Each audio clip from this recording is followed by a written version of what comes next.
Good morning, everybody, and welcome to City Futures Committee meeting Tuesday, 30th of June 2026. In terms of health and safety, if the alarm sounds, please follow staff to the nearest exit, and the meeting point is on Devonport Road. Please be aware that this meeting is being live streamed and a video will be publicly available on YouTube. Members, please speak clearly into the microphone and only one person at a time, please. And remember to put your phones on silent or off, please, to avoid disturbances.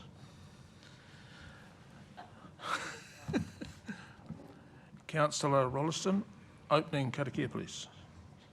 Thank you, Chair. Morena tātou. I mua te karakia. Ko hinga te tōtara i te wānui a tāne a Charlie Tumutumu.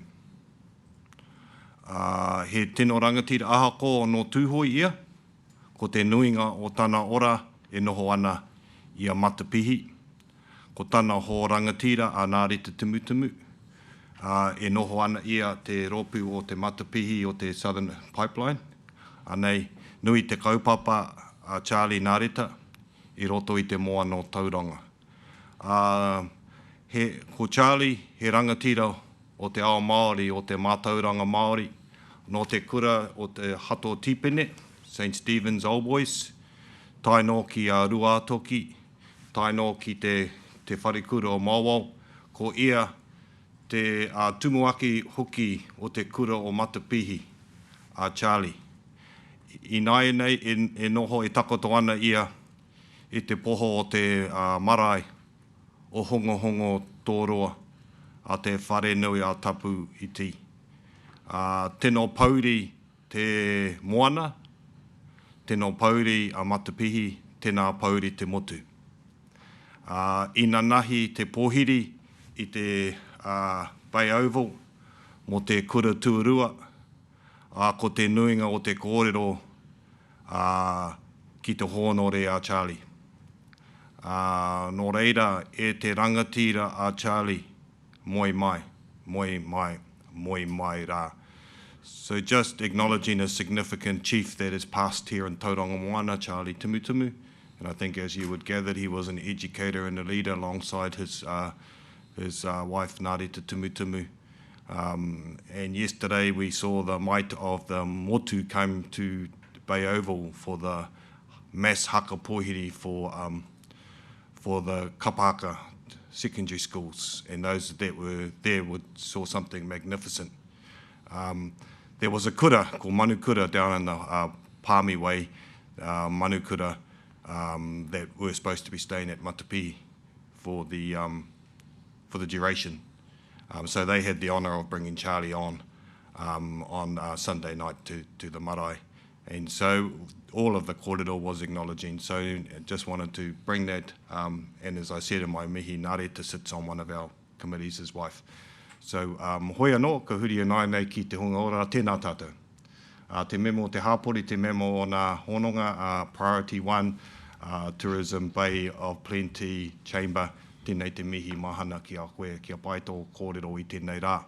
Nō reira, koutou mā, he karakia ki te whakatūwhera tēnei hui i tēnei ata, nō reira ki anō tātou. Tui runga, tui raro, tui roto, tui a waho, tui te here tangata karongo te a, karongo te pō, nau mai te ihi, te wihi, te mana, te tapu, paupau ki roto ki a mātou, mō tēnei ata, koi ara e rongo whakiriraki ki runga, turu whakamaua ki a tīna. Haumi e hui e. Thank you, Mr. Chair. Thank you, Councillor Rolleston. Apologies. I have apologies for lateness from the Mayor, Mahi Drysdale, and also apologies for lateness for Councillor Hatapu Baker. Councillor Kurak will be online for the City Futures meeting today. Everyone else is here. Do I have someone wishing to move? That is the apologies. Deputy Mayor Jen Schooler and Councillor Rolleston. Second. All those in favour? Aye. Against? That is carried. Thank you.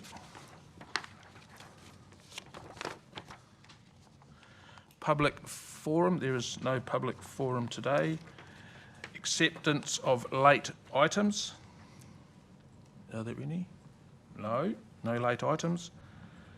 Confidential business to be transferred into the open. No. Change in the order of business.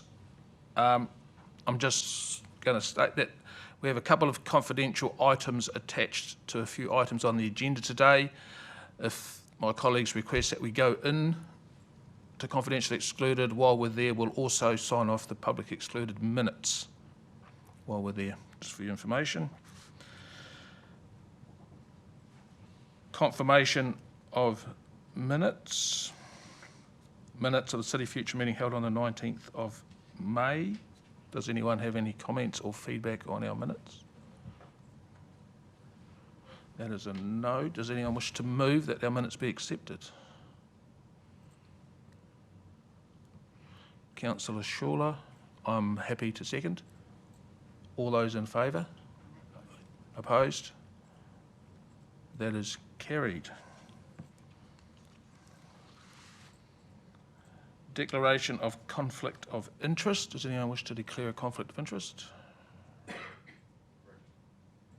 Rick? Councillor Kurak? Thank you, Chair. I'd just like to declare a conflict of interest to 9.4 around Upper Belk Road. I have a good friend that owns land up that way. Thank you, Councillor.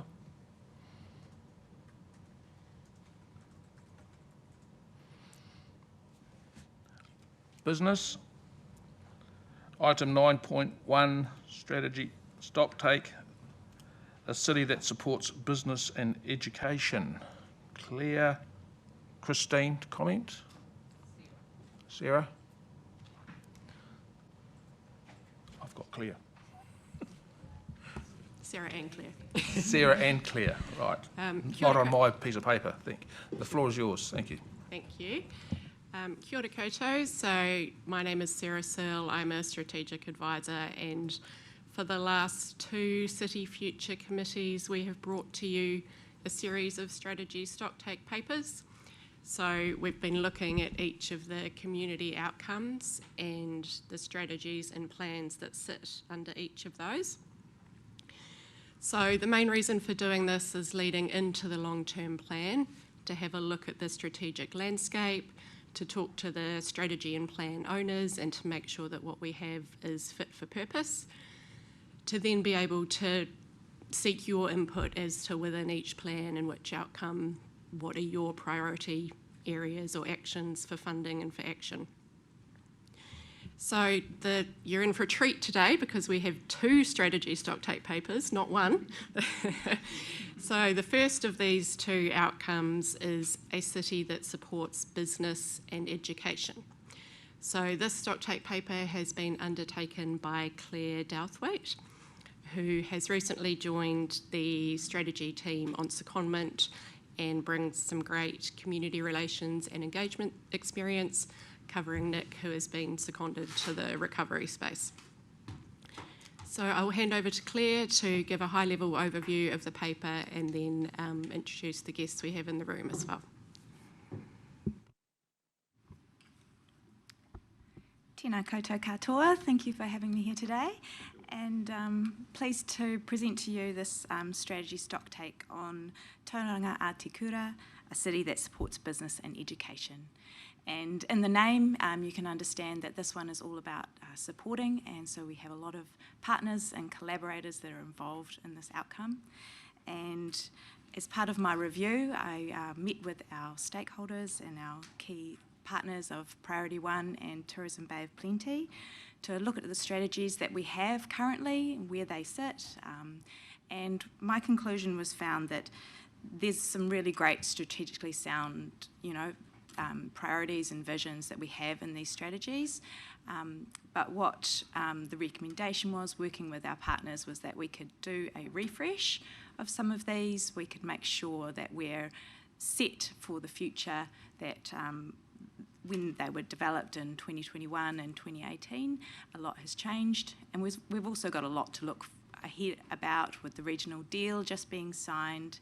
There's a lot of considerations that I've included in the paper as well. And so in that, I've also included some of those partnerships in the report for you to see that this is very much collaborative work that we do across with P1, all the collaboration that they have with different partners, as well as Tourism Bay of Plenty. And with that, I'd like to acknowledge our partners in the room. We have Greg Simons, General Manager of Priority One, Todd Mueller, Priority One Chair. We have Oscar Nathan, General Manager of Tourism Bay of Plenty, Richard Fair, Strategic Advisor for Tourism Bay of Plenty, and I also thank Matt Cowley for being here today from Tauranga Business Chamber. So with that, I'd like to open for any specific questions. We're happy to go from there. Thank you very much, Claire. I very enjoyed the read. Very informative. Do we have any questions for Claire or our guests in the room? Deputy Mayor Jen Schooler, followed by Glenn Crowther, was it? Kia ora, and thank you for the report and the update. So, in terms of Priority One and, or actually a number of our strategic partners listed, they are covering more than just Tauranga. So, how will the potential options and Head Start be incorporated into the review? And first of all, is that part of that? Is that going to be incorporated, and how might that be incorporated, please?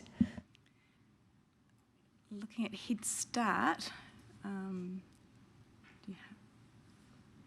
it's probably part of that Head Start review.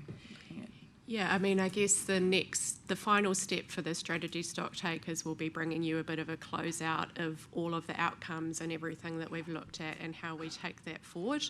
I guess the context around all of that and around the development of the long-term plan is a little bit of we don't know at the moment. Like, we know change is coming, but we don't know exactly what that's going to look like. So I guess we've kind of flagged that in various options and for various strategies and plans, that, as you say, we know the landscape is going to look different and we're going to have to adapt to that.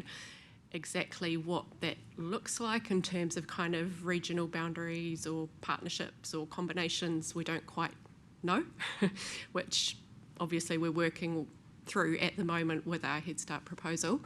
But yeah, I guess it's a case of adapting as we know more, without completely preempting that now. And being clear about what we do as Tauranga City Council to support it and work with partners. Yeah. Can I have a supplementary? You may have a supplementary, Deputy Mayor. Thank you. So just, we may well be a larger region that is still wanting to enable business and education.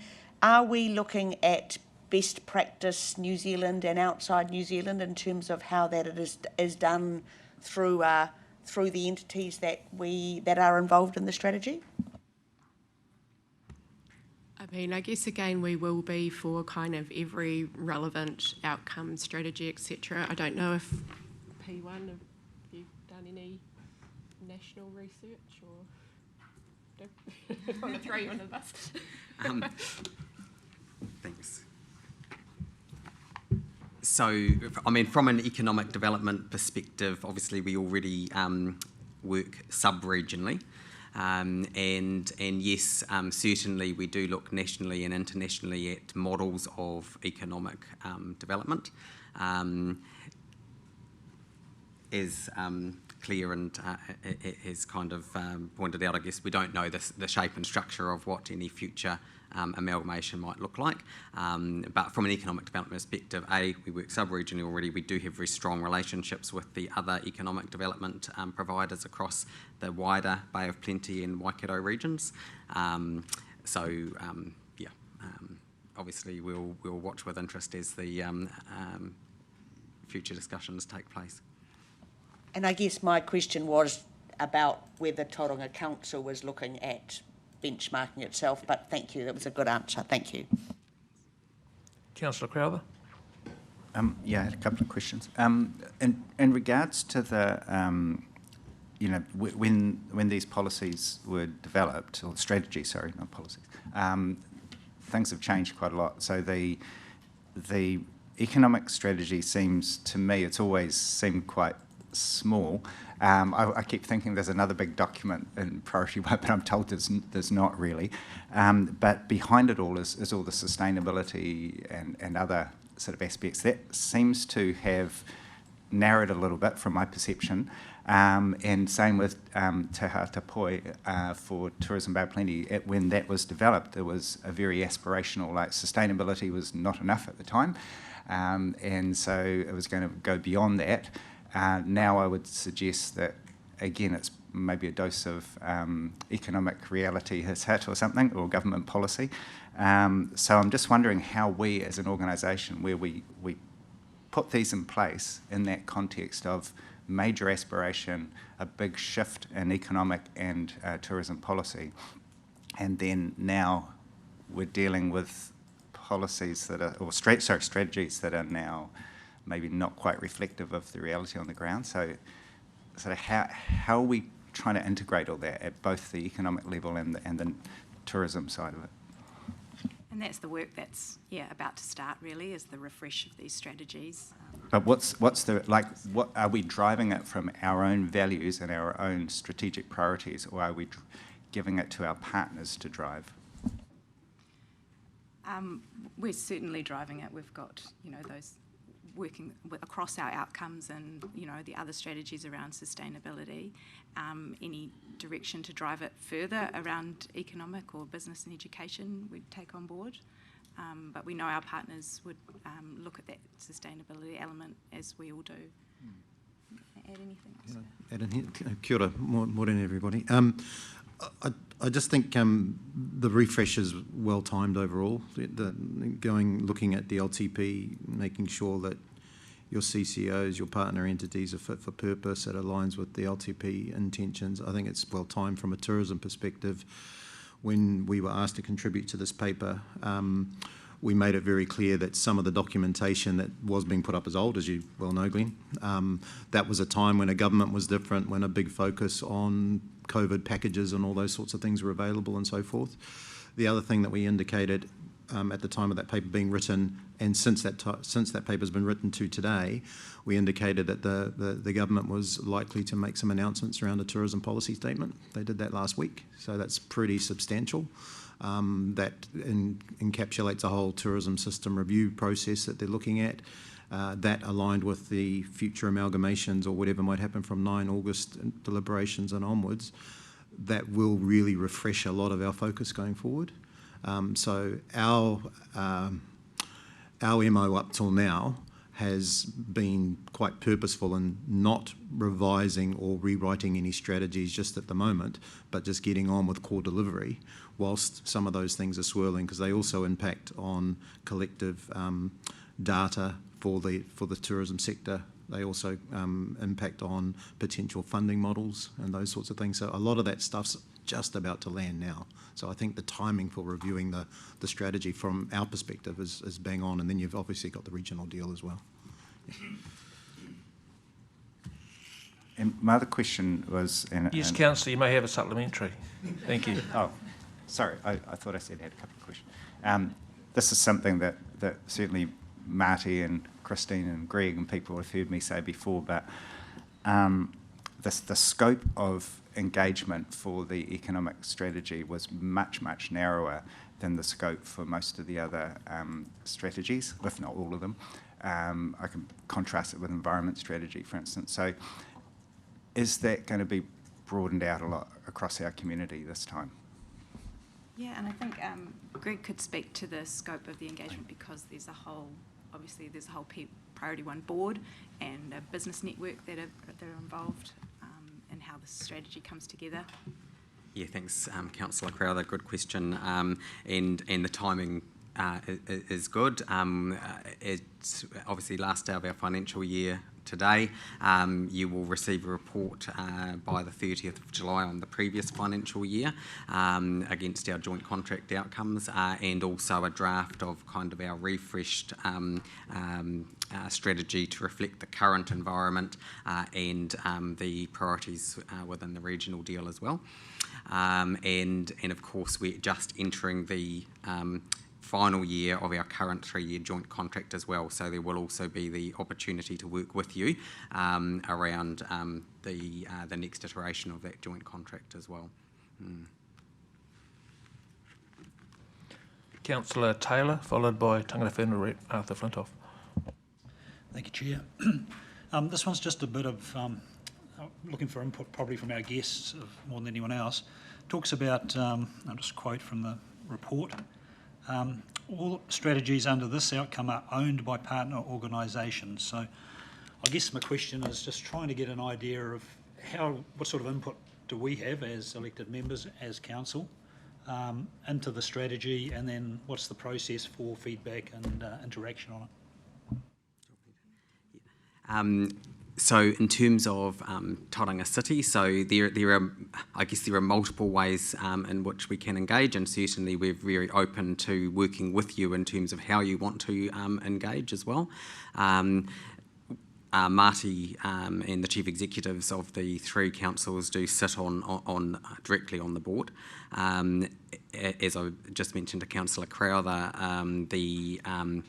our 3-year joint contract is just entering the final year, so we'll be starting a process with you as elected members and management at council, as with Western Bay District Council, around kind of the future or the next iteration of that contract. So certainly that influences our strategy because that really reflects your priorities from an economic development perspective, from the city and the district's perspective.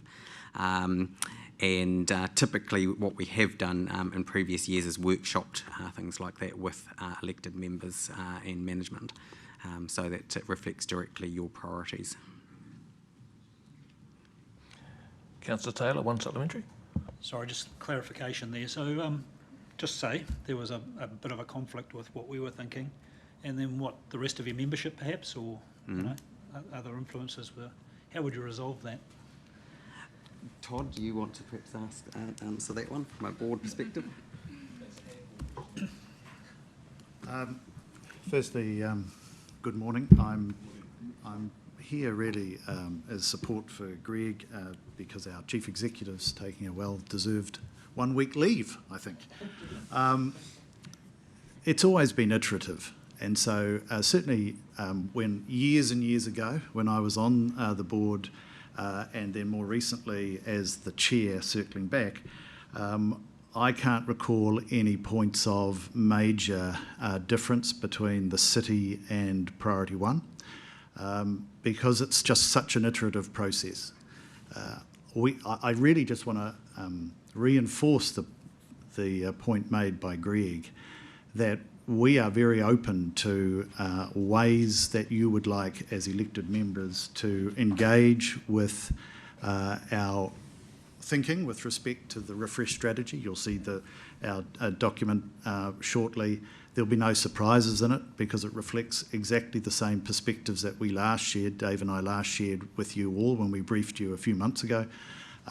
It reflects the priorities that sit in the regional deal, that has strong support of the business community and strong support of you around this table.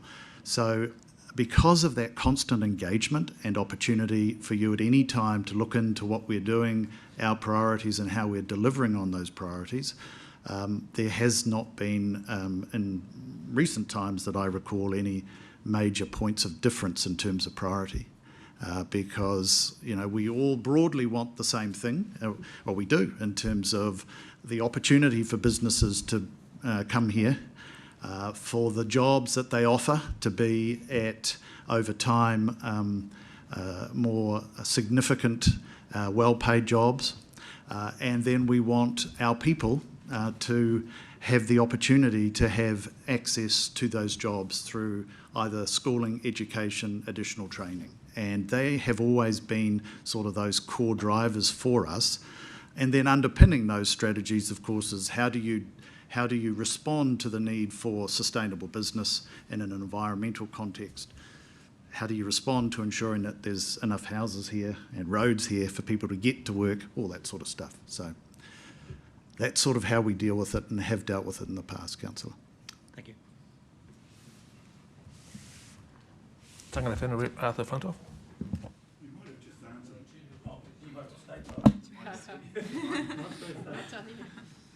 You might have just, you might have already answered this question, but in Te Tapoi, they had some really good principles regarding destination management, community benefit, cultural identity, environmental protection and wellbeing. These still remain important. Will these be carried over into the refresh? This is the Tourism Bay of Plenty, so get Oscar up to join us.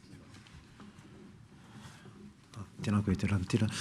Yes, so the taiao and the position of the tourism sector is important throughout, and the work that Te Tapoi did, whilst it was funded quite significantly by government to identify all those, I suppose, our place DNA pillars and our commitments, we will absolutely have that reflected in the next iteration. Again, we're also looking at what other levers the government's putting in there from things that we might be able to have access to as regional tourism organisations across the country as well. For instance, the international visitor levy that went up from $30 last year to $100, technically that should be 50-50, so that should be 50% go to the DOC estate and 50% to tourism.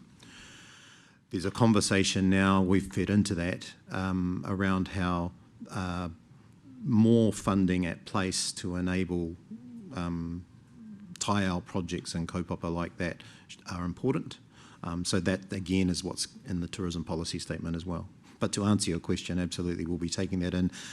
To Councillor Crother's point, it may not be as significantly invested in simply because the funds aren't there anymore. But that's why we're looking at other funds as well.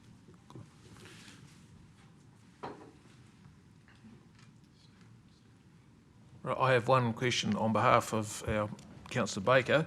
Paragraph 34, you're discussing also delivers targeted education programs in schools. Are we going to include partnership with council and civic education to try and raise our level of participation in local government and elections and so forth? Yeah, we thought this could come under the review that's coming through to you through the LTP issues papers with that education review. It's a really good point to take on board as part of that. Yeah. Does that cover it? Yeah. Going to broaden the scope. Any other questions? Deputy Mayor Scola. Thank you, Chair. So a couple of things, just a quick one on 30. You've put in that direct funding from members is 700, but oddly didn't, like, that just stands out. What's our funding in the current year for Priority 1, please? 1.4. Okay, thank you.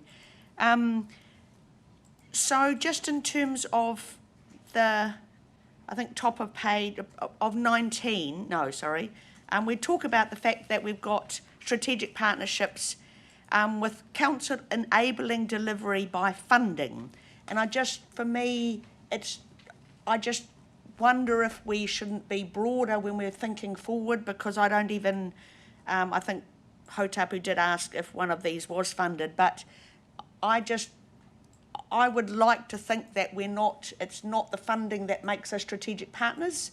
So is that something we can think about to say that we're supporting partners, but is it just funding that makes them a strategic partner? Oh, we can definitely review that wording and make sure it reflects that broader picture of partnership. Thank you. And I think the other thing, in terms of your talking about good words, broadening the picture, on 35 and 36 we talk about our council facilities, including our libraries, and my conversations with my local community around the Mount Library has very much talked about, or I've had shared with me, that libraries are a very different than just getting books out and educational these days, and it's that connectivity there. So is that also something we can talk about how, because that's so important in society, that we can broaden a little bit in terms of libraries and amenities as connectors for our people? Absolutely, and it probably ties into the inclusivity strategies as well. So, but yeah, linking it in where we can of the scope of libraries and what they do. Thank you.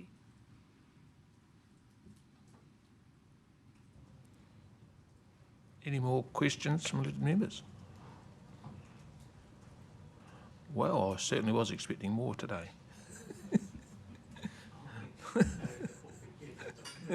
Well, that appears to be the end of questions from staff. Thank you very much, staff. I just want to make a bit of a comment in general around paragraph 13, around council's role not being to deliver all business education outcomes directly, but to be an enabler. We need to focus on enabling people to want to live here, provide what people want, and we need to be very clear when we go out to public and ask them what they actually want, that we are very specific in what we want so we know what we're trying to deliver. And that's not just for the Tauranga, but it's for the Bray region as well, because we are the hub for the region.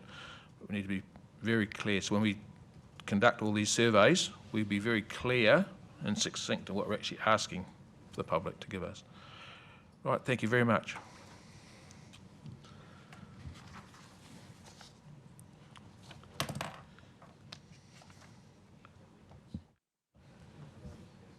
Well, members, we have a recommendation before us that we receive. Over the page. Can we have that on the screen, please? Thank you. Receives a report and approves tourism strategy from the removal, Te Poi Tourism Strategy 2019-22 from our direction framework. Do I have someone who wishes to move that? Councillor Taylor, second Deputy Mayor Scola. All those in favour?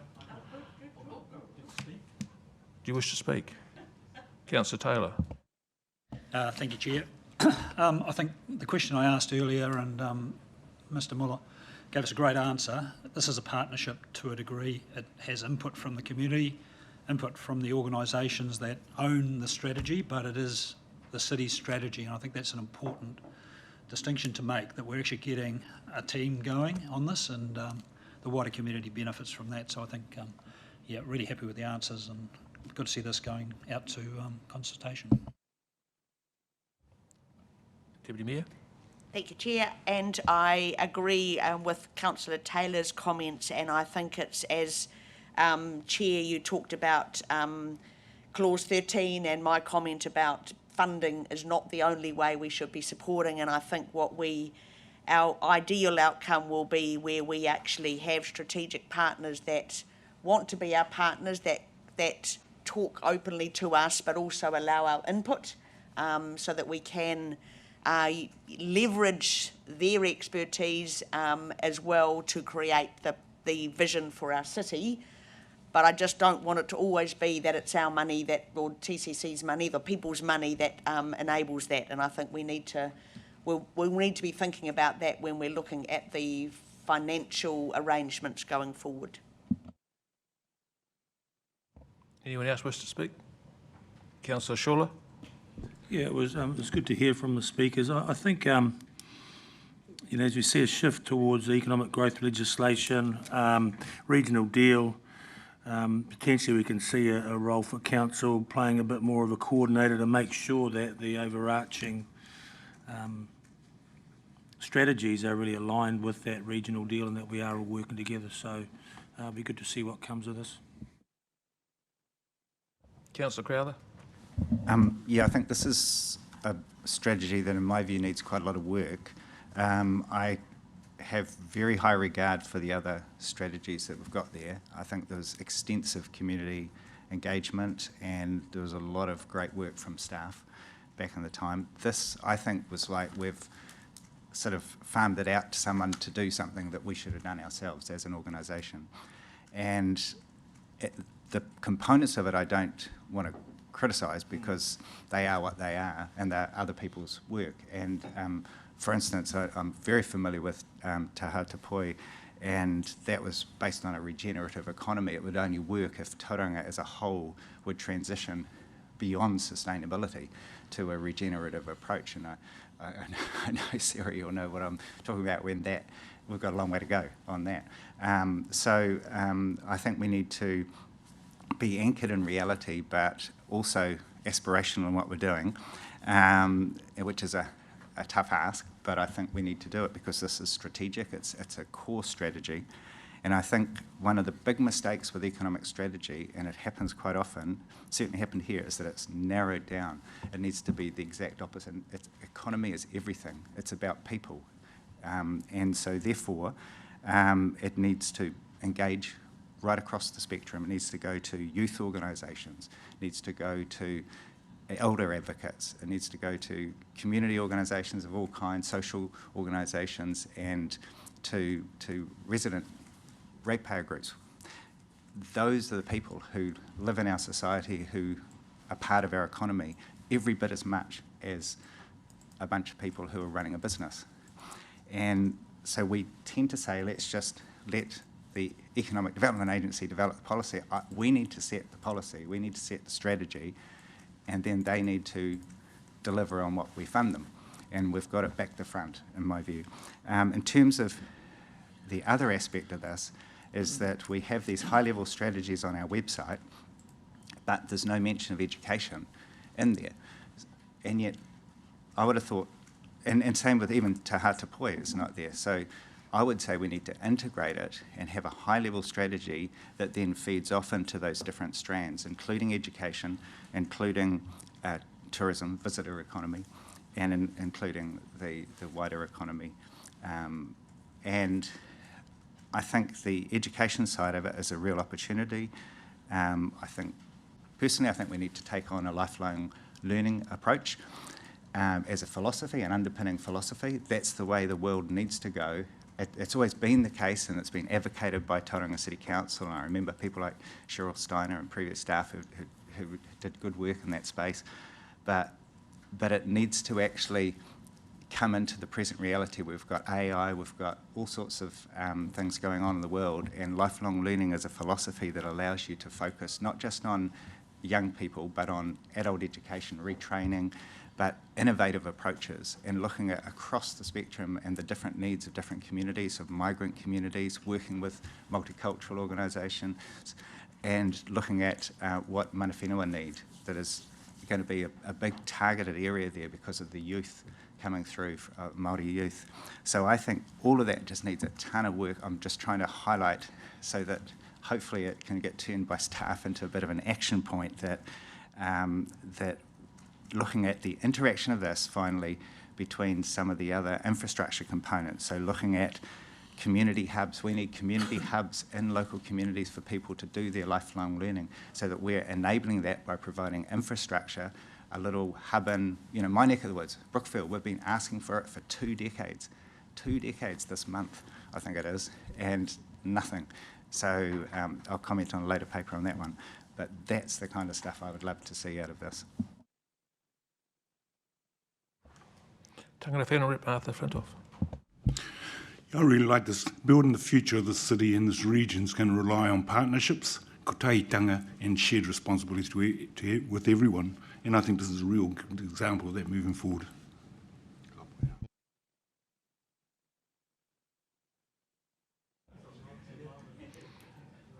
I'll just make some comments. Setting the direction of where we go as a city and a region is crucial. Getting the direction right is also very crucial. Ensuring that everyone that's involved in the discussion is also crucial. I agree with one point that Councillor Crowther made, that we do live in the age of lifelong learning.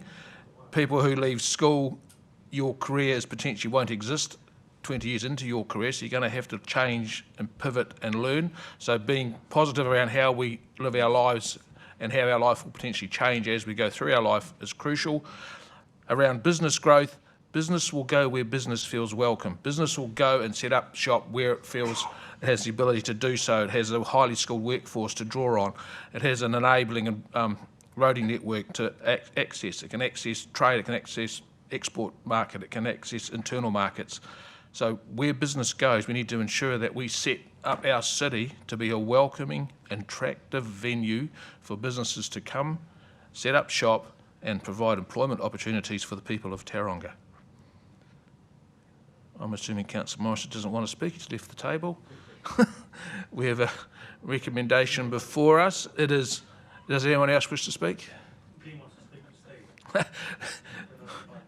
We have a recommendation in front of us that we receive and approve. All those in favour? Against? The Mayor has abstained. That is carried.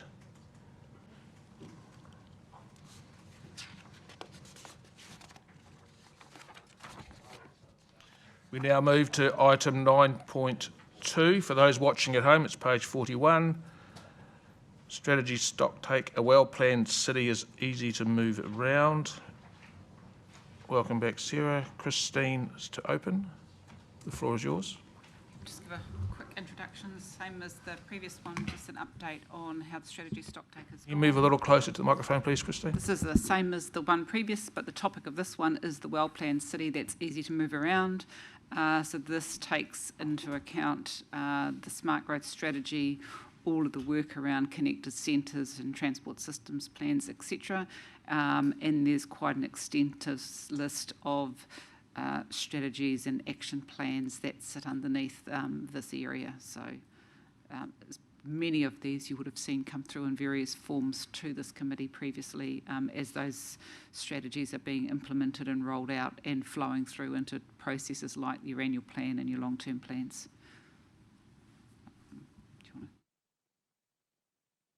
Happy to take questions on it. Excellent. Happy to take questions. Any questions from us?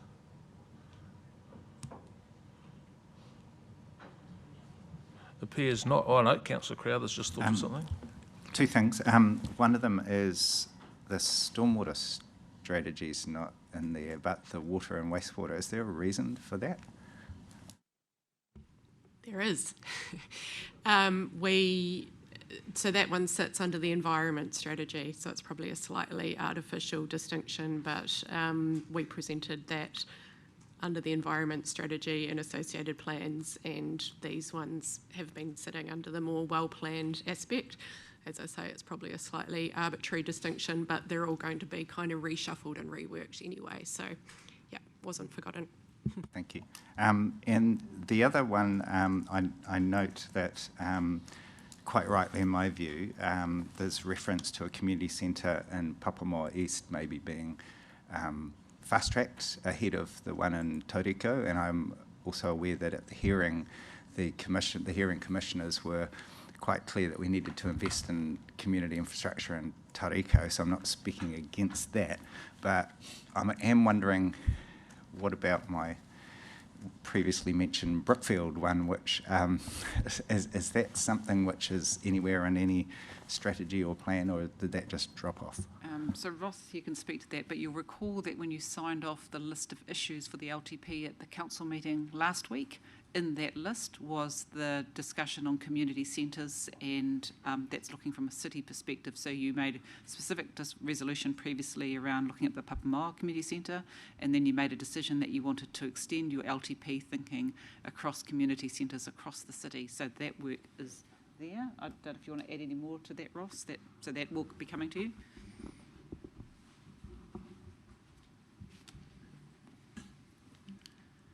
Apologies, I only half heard the question, but I think it was about community centre in Brookfield.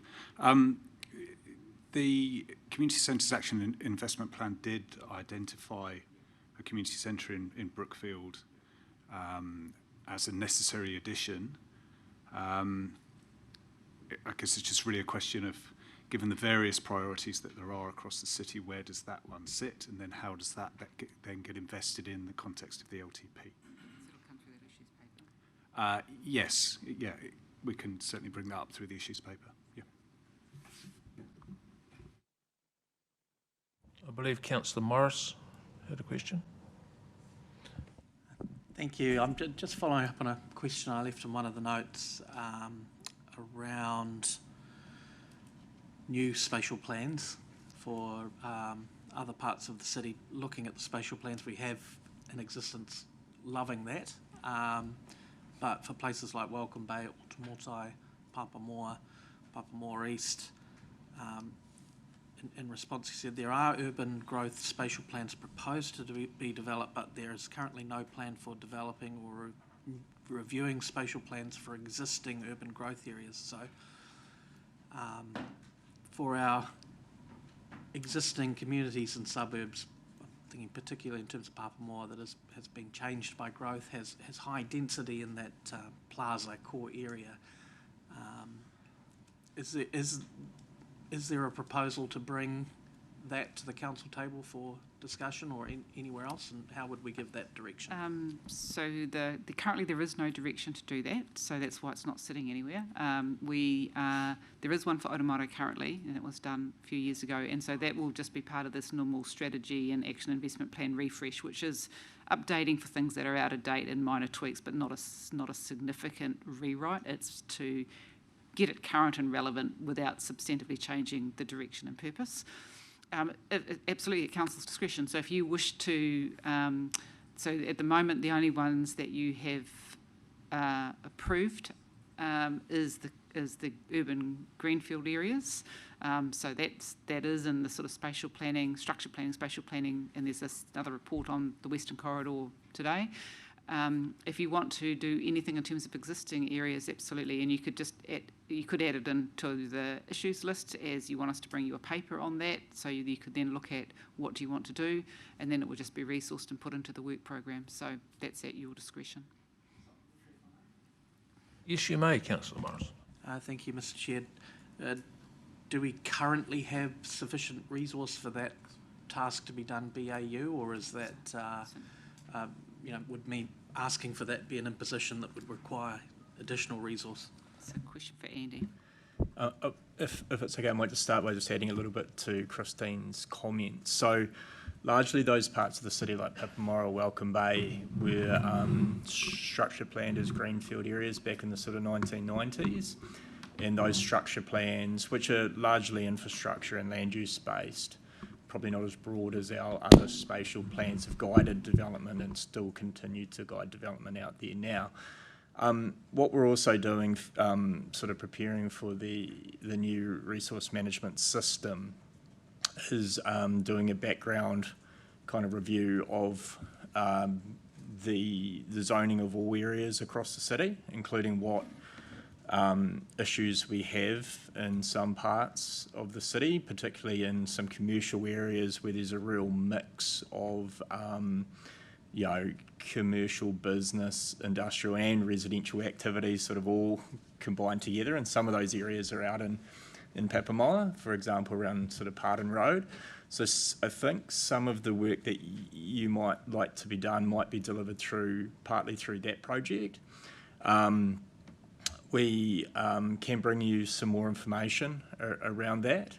And I guess at this point now, leading into the resource management reforms, we probably do have a little bit of capacity within our team, but we anticipate probably within the next sort of 6, 9, 12 months, that capacity will be dedicated to implementing the new system. So now is probably a reasonably good time to consider whether we can do a little bit more work in some of those areas.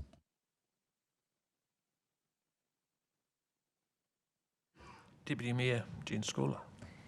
Thank you, Chair, and thank you for the report. And I have made a separate comment just in terms of trying to get my head around the spatial plans and where we're heading with those. I guess I've got a couple of questions. The first one is we talk about connected centres and it's part of Smart Growth 2474. But we know we haven't done as much intensification as I think, and I think I looked in some of the stats we used for growth.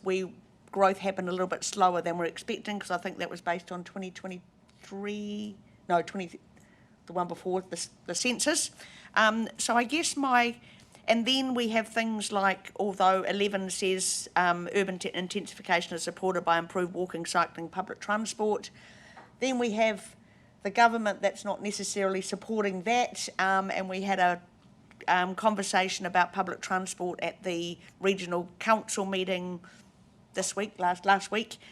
So how are those, I guess, quite big items brought back to us to say these things have to be considered, these are the options that elected members could consider in terms of going forward and how we manage those? How does that discussion happen, please? We have covered the Greenfield session when we had a workshop a month ago on Greenfield planning for flowing into the LTP. We touched on intensification. We can, if you wanted to do, again, it's one of those topics around it, issues papers. If you want a specific issue, we have got direction from you. They wanted a specific work done on how you could incentivise intensification and residential development in the city centre. So that's sitting in the issues list. If you wanted to have one a bit more around intensification and opportunities, absolutely. So we're just really awaiting if there's any more direction on particular topics that you want to focus on. We're very happy to cover those off specifically. Otherwise, they'll just flow through, coming through the activity area plans and through the capital budgets, unless it's identified specifically as a particular issue that you want to drill down a bit more depth into. Do you have a supplementary, Deputy Mayor? I do. May Ask I? Thank away. you. So, and I guess that's sometimes my concern is that we're looking at an action and investment plan and the difference here, but something like a change in government support for public transport or cycleways doesn't just impact one AIP. It's almost, I guess, when do we have that conversation to say, are our principles changed because of these quite big rocks? And it might be the regional deal, it might be Head Start. I guess we get lots of that detailed discussion. I wonder when we say, these are significant changes that have happened in the last year, are you wanting to change your principles because of it or a direction because of it at a high level, not necessarily at an AIP level? How does that happen, please? So generally it happens when the event happens. So when the event happened in terms of the central government, when the national government came in and they changed the GPS, which was not in the time of this council, it was when the commission were governing the council. Then there was a paper that went to the commission outlining all of that, talking about the shift in investment by the government and what that meant, and asked for them to make decisions about what did they want to continue on and put more ratepayer funding in, what did they want to modify in terms of their investment. So in that central government direction hasn't changed since that time, so it hasn't come back, but it's again, and that was covered, some of that was covered in the workshop that Mike did earlier in the week, last week, can't remember when it was. In terms of alignment with things like City Deal, that's sitting in the issues list, is to bring you a paper that looks at what does the City Deal say and was it trying to achieve, and then what's coming through the LTP. Head Start is if we get more definitive about that, so if we've got to a point where there was some sort of an acceptance of a proposal, then we would do the same thing, but at the moment we don't know enough to, as we said before, so we're just monitoring it until we actually understand what it might mean and how it might flow into decisions at a strategic level. So yes, we would generally bring at the relevant time papers that talk about how does it all fit together. There's also we're just working on planning a session on action and investment plans to come back to you and talk to you about that and get direction from you about what you think is important in those. So we're just working at a staff level to design that at the moment. It's sitting in one of the future long-term plan workshops that's going to be coming up. But it is absolutely a jigsaw. The thing is a beast, and it is about clicking bits of the jigsaw in place. So what we try to do is to give you the bits of the jigsaw, get some preliminary direction from you about them, and then try to bring that all together and say, your preliminary direction on all of these bits ends up with this big picture. Are you comfortable with it? While also sort of coming from the top end in terms of strategy and some of those high level directions. So it's a multifaceted jigsaw. That's the reality of an LTP. It's not a straight, linear, simple, top-down or bottom-up. It comes from all angles. And I guess my concern is that we do the detail and don't always see what the impact that has holistically or what one change might have on other policies. And so I guess that's the bit that I'm asking for, a bit more of the strategic view of significant changes. But thank you, good explanation. Yeah, I've just got one quite quick one. In your list of plans, you've got the draft water strategy, water supply strategy and the wastewater strategy. Who becomes the owner of those if we're successful with our waters entity? Yep, so those would transfer to the water entity, and they would then effectively, the water services strategy would be the top of the tree that Councillor School was just talking about, so what sits at the highest level, and then the water organisation may have individual strategies sitting underneath those ones. And the reason why they were sort of left in draft is because water reform was underway and it really wasn't clear what was happening. So, but we didn't want to have nothing, so we put them in place and kept them there as sort of holding documents through all the reform process. Yep, but they'll translate to the water services strategy. So just to allay concerns, what's that? Fine, that'll become the water entity's strategy. What's the mechanism by which we as elected members contribute or add to the strategy or ensure that the elected members and the water entity stay connected? Yes, so it will be officially through the joint committee, so the Water Organisation Joint Committee, but there has been some discussions already at this early stage about which processes, documents and direction would it make sense for the full councils to be involved in. It may make sense for some things to be workshopped with full councils, and water services strategy is one of those ones that's sitting on the list. So that will probably come back for a conversation about, do you think there should have full council involvement and at what level, as compared to some of the things that have been going through, like the Constitution, which you've already had as full council given direction and made resolutions on, or some things that are more operational or probably don't need that level of overview. So statement of expectations and water service strategies are two key documents that the current thinking is would make sense potentially to have a combined full council meeting to work through those and get some direction. Thank you, Tangata Whenua Rep. Arthur Flintoff. I've enjoyed, no, that's probably not the word, but I've really liked, yeah, we go with that. The reports that have come through this agenda, they've been fantastic. Actually, I really want to compliment the standard and the quality of the reports that have coming through at the moment, especially from a Tangata Whenua Rep perspective. There's more about Te Ao Māori that I'm able to digest, and it's really great to see it all in there. I've noticed in some of those reports the use of the kupu strategically sound, which is a bit like catchphrase, and I reject that characterisation. On page 44, though, on item 30, concerning your comment, it says, in many instances, funding and prioritisation of action is an ongoing challenge. I guess they suggest that the framework risks becoming aspirational rather than deliverable. And I get it when the LTP is being prepared. Each action competes with roads, waters, debt limits, rates, pressures, and state funding changes. And I guess the hard infrastructure gets funded, and the softer stuff like cycleways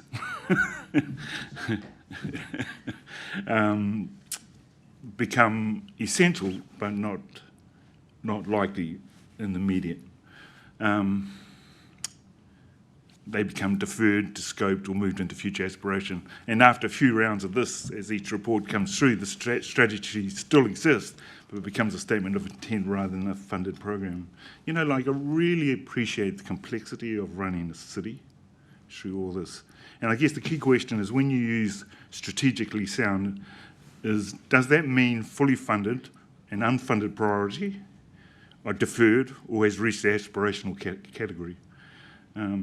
Is it ours or the public's interest to understand the reality that we can't make everything happen, at least now, and immediately or even in the short term? And in some cases, under the demand for major structural changes, as we're going through at the moment, that doesn't have any funding or clear direction, is it probably not wise to undertake that? Some projects just ain't going to happen right now.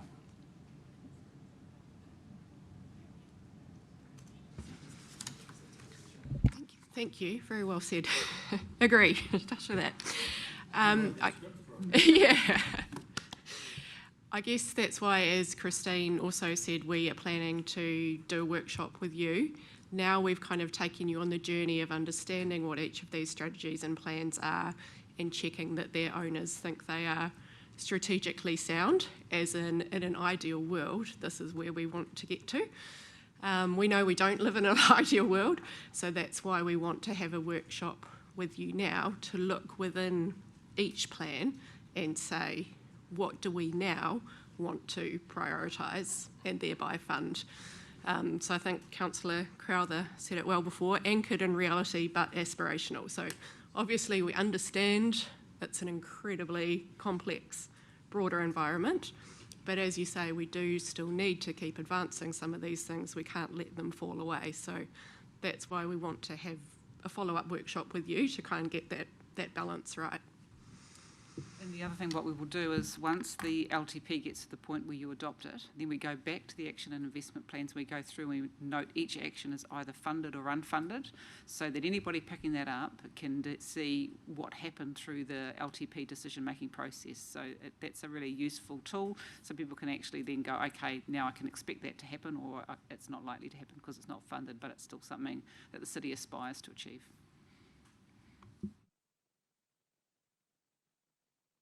Deputy Mayor? Sort of a supplementary, when does that document, what is that, the long-term plan that says funded or unfunded, or is that It's in the action and investment plans, there's a list of all of the actions. And at the moment, if you look at it, each action will say funded or unfunded. There's a tracking of it. That was based on what the Commission put into the adopted LTP. So what we'll do the same, once you adopt your final LTP in June 2027, we will then go through and update the action and investment plan so that anyone who picks those documents up in isolation doesn't have to scroll through the LTP to figure out whether this council collectively chose to invest in something or not. And will it say the year? I can't remember if we did that or not. We can do. It would be I think currently it says funded or unfunded and priority or not priority, and then short, medium or long term, so that's our and first a three. quantum of funding. Right. And by buckets. Yeah, I've seen those words, but I hadn't realised that actually is I think it's short, medium, long exercise term. that's done. Okay, great. And year one to 10 rather than short, medium, long term would probably be even better. But it just cements through the decisions that are made. Yeah. Councillor Schuler. Thank you. I won't talk as long as Arthur across the way on the good report, but thank you very much. Particular interest for me, said by a very wise old lady once, that a city without a heart is like a car without an engine. It just doesn't go. And so just looking at the city centre AAIPs, and obviously a big part of the growth and development of this working relies on the private sector. How are we, or what are the key things that we need to do to ensure that the private sector investment is going to stay with the public? Because as we know, the funding will be an issue, and so yeah, my real interest is in the city centre area. How do we make sure that we're doing the right stuff to keep the private sector attracted and wanting to help us complete this really key function? So what we're proposing, and I can't remember, I think it is in here. I think it's in the it's on page 22 in Stella of 26. Yep. So what we're proposing to do is to do a spatial planning stock take. So priority one did the blueprint, which was looking at what the private sector was going to invest in and what their plans were. So to do an update on that with priority one, and then for council to do an update on spatially the city centre plan, what actually has happened. So what investments, because there's a lot happened in terms of the public realm, Te Manawa-Take o Te Papa, things like the justice getting up and running. When the action plan, it was just a concept, it wasn't known it was going to happen. So we want to do that sort of spatial stock take at both a private sector and a public sector level, and as part of that there'll be conversations around actually what's happened, what's that facilitating, what's it enabling, what's still proposed to happen, and then from there you can start to have a bit of a conversation about what do you want to put into your LTP or not. So we think that's a start tool, and I think priority one will be really useful in giving you that private sector. In the past also, we've asked some of the developers just in a workshop to come and talk to you about what are the barriers for them to develop and what do they need to see to encourage them to make investment. So if you'd like, we can bring that sort of flavour into that overall mix of that spatial look at the city centre as it is currently now. Forward to those sort of conversations. Thank you. So it's one of his hot topics as well. No, I think you've summarised it. So the priority one, we're going to do a review of their blueprint in isolation to the city centre strategy. So we've said, Taiho, let's do this together and in conjunction with each private and public sector investment, then work out how we then might inject new life into various aspects of either the blueprint or the strategy.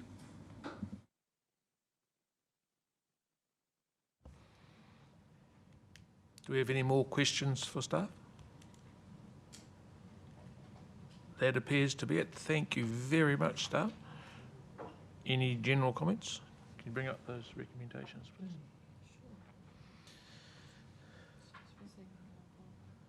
While we wait for the recommendation, which is that City Futures Committee receives a report strategy stock take. Do I have anyone wish to move? Councillor Crowther and Councillor Morris to second. Do you wish to speak to it? Councillor Crowther. Yes, thank you to staff for this. I think it's a good overview for everyone. I do think there is a chunk of work to do, of course, on this, but for me, the big priority is the connected centres. That whole thing was never engaged with the wider public. It was targeted engagement, but no public engagement, no consultation.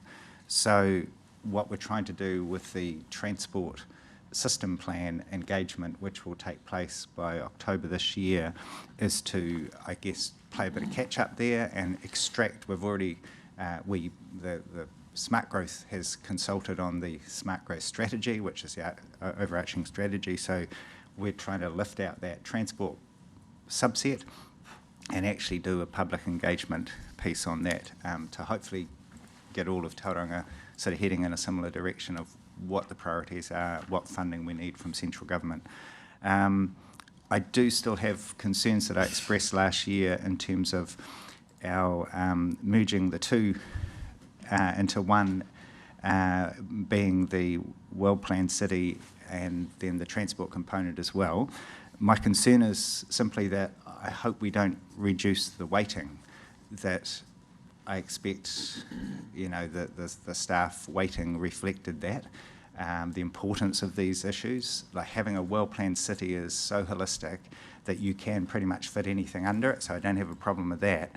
But the transport component is also so significant and the highest priority consistently in surveys that I think both need to be seen as being reflective of their previous weightings, if that makes sense.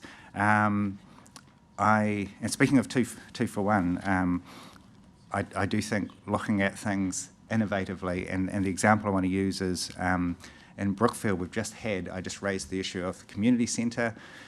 In this particular strategic line, there is the issue of the bus hub. You could combine the two, have one building instead of two. Things like that, to me, value for money approach would be great across the city. And then the last thing I'd say is the stormwater. I actually tend to agree with the people who develop the various strategies. And I sort of had a look at what AI said about Tauranga's stormwater strategy and said stormwater management is fundamentally about environmental protection and sustainability, unlike the more service-orientated infrastructure delivery focus of water and wastewater. And you've heard me talk about this stuff before, but I do have a concern of how, we say in our stormwater strategy that it's all about water-sensitive design.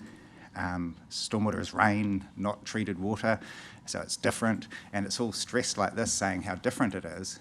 And then now, because of democratic decisions made by this council, it's going into the water company.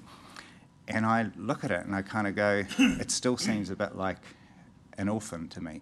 It doesn't fit in a water utility company. It doesn't fit in a sort of business focused strategy like the other some of the other strategies there. It doesn't fit into this well-planned city one necessarily, but it did fit well in the environment strategy. So I hope we can sort of retain the essence of that stormwater strategic approach in our own environment strategy, because you cannot, in reality, you can't decouple it. We might think we can and give it all to the water company, but it'll come home to bite us at some point in the future. So I think we need to be really focused on what we do with stormwater strategy. Councillor Morris, do you wish to speak? Councillor Morris. Thank you, Mr. Chair. I'm an admirer of our local spatial plans, and in particular the softer elements around community. And my own experience in growing up in Papamoa, in the 1980s, we were a very tight-knit community, and I think Stuart Crosby would tell you even 20 years before that, very much so, certainly at Papamoa Beach. And then through the 90s, significant growth, and early 2000s, my observation is we really lost our sense of community and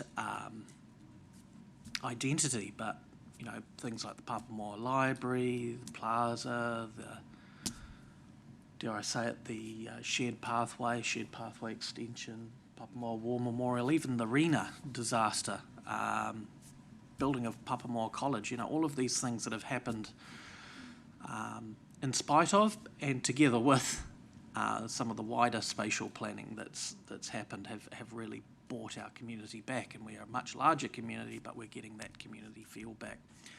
So I do have some sympathy with rolling out further local community plans around the city, and to take Mr. Flintoff's example, perhaps we could call them LPGs, or local planning guidance, so that we give some gas to that important mahi. But I suppose, Mr. Chair, in seeking not to wax lyrical too much, I think probably at this stage my best efforts are probably best suited to advocating for a Papamoa local board under the sort of the Head Start framework with delegated resourcing, and that might help in terms of community. But I shall terminate my speech there for the sake of time and for the committee. Does anyone else wish to speak? I feel I must comment on Councillor Morris' statement. Is he preempting a lot of decisions we haven't yet made in requesting our Papamoa board? We have a long way to go. And in relation to well-planned city, yes, I definitely support the Deputy Mayor's comments around us needing to be a slightly more elevated helicopter view of the city, of where growth goes and how we connect that growth and how we allocate support for that growth, especially in the infrastructure space. Yes, pipes is one, the water's network is one, but roading is crucial. And being able to move around our city, that's what this is titled, moving around the city, how we do that and do it well and easily so people spend less time driving and more time actually enjoying activity is crucial. Deputy Mayor, you had a comment. And I probably now I'm just going away from my thank you for the comment and holistic, and just making sure we're talking biking, and thank you Tangata Whenua Representative Arthur Flintoff for saying it, but I am heartened because the cycling strategy is still in the action schedule, so I know that even separately from this that we are still making sure it's there. But I think we just it's again holistically, what is easy to get around in mean, and are we keeping addressing that, because it doesn't just mean taking congestion for cars away, and it does also cover freight and rail, and public transport. So it's again holistically, what are we thinking about, and when we say easy to move around. Basically, nothing's off the table. Right, we have a recommendation in front of us. If no one else wishes to speak, that the City Futures receives the strategy uptake. A well-planned city is easy to move around. All those in favour? Aye. Against? That is carried. Thank you. We now move to item 9.3. For those at home, page 67. Greenfields Growth Planning Western Corridor. Christine and Andrew and Carl. Welcome. The floor is yours. Welcome. Good morning, Andy. Thank you. Good morning. I'll just make some brief introductory, or maybe not too brief, but some introductory comments. If I miss anything, I'll let Carl chip in, and then we can take some questions. I guess the starting point here is that this paper follows on from some recent sort of informal workshop discussions that we've had over the last month or so. There's nothing new here, but this is just basically to bring it to the committee and out into the public realm. I'd start by saying that with the focus here on the Western Corridor, largely that Tauriko area, we're not just talking about housing and the city's greenfield housing expansion. We're talking very much about business, employment and economic growth. And that is because that Tauriko Business Estate area and some land surrounding that is literally the only large-scale opportunity to continue that sort of growth on this side of the harbour in the Tauranga area.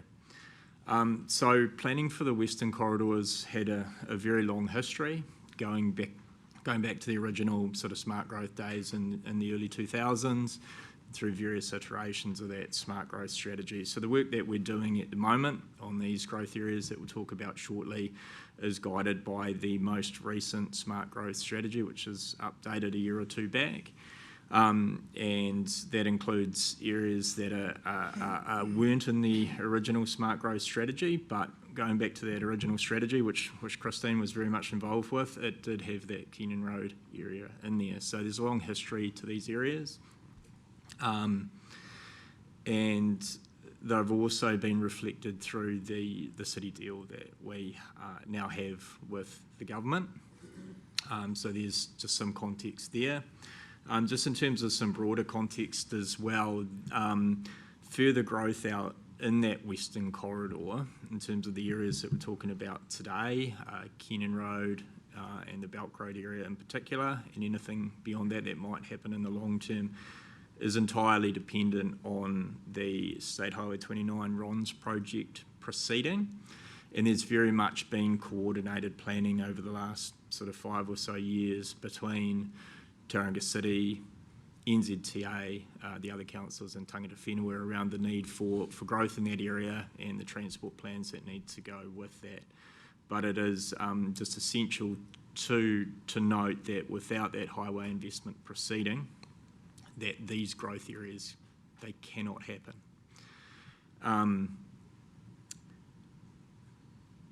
The other reason why this planning is important, I guess, at this point in time is that we're leading into a new resource management system. We need to develop a regional spatial plan. That regional spatial plan does need to show the general land use pattern for the city and surrounding areas moving forward to accommodate growth and deliver on the development capacity requirements of the government, which we already don't meet and are likely to be potentially higher in the new system. And then we have to move forward from that regional spatial plan to deliver the equivalent of what our district plan, our city plan is at the moment, actually zone those areas that we've identified for growth. So we need to determine whether one or more of these areas will be zoned and identified through those processes or not. And if it is a no, that means we have to go back to the drawing board and find alternative areas for the city to grow, whether that's through more intensification or alternative greenfield areas, either within our district or the adjoining Western Bay area. I just want to make the comment that zoning areas does not mean that it commits council to the infrastructure investment. That happens through those decisions around investment get made through our separate LTP processes. And it may be that areas do get zoned, but we cannot afford to service them at this point in time, or that we make it clear that the reliance is on finding alternative funding solutions or developer funding solutions for that infrastructure.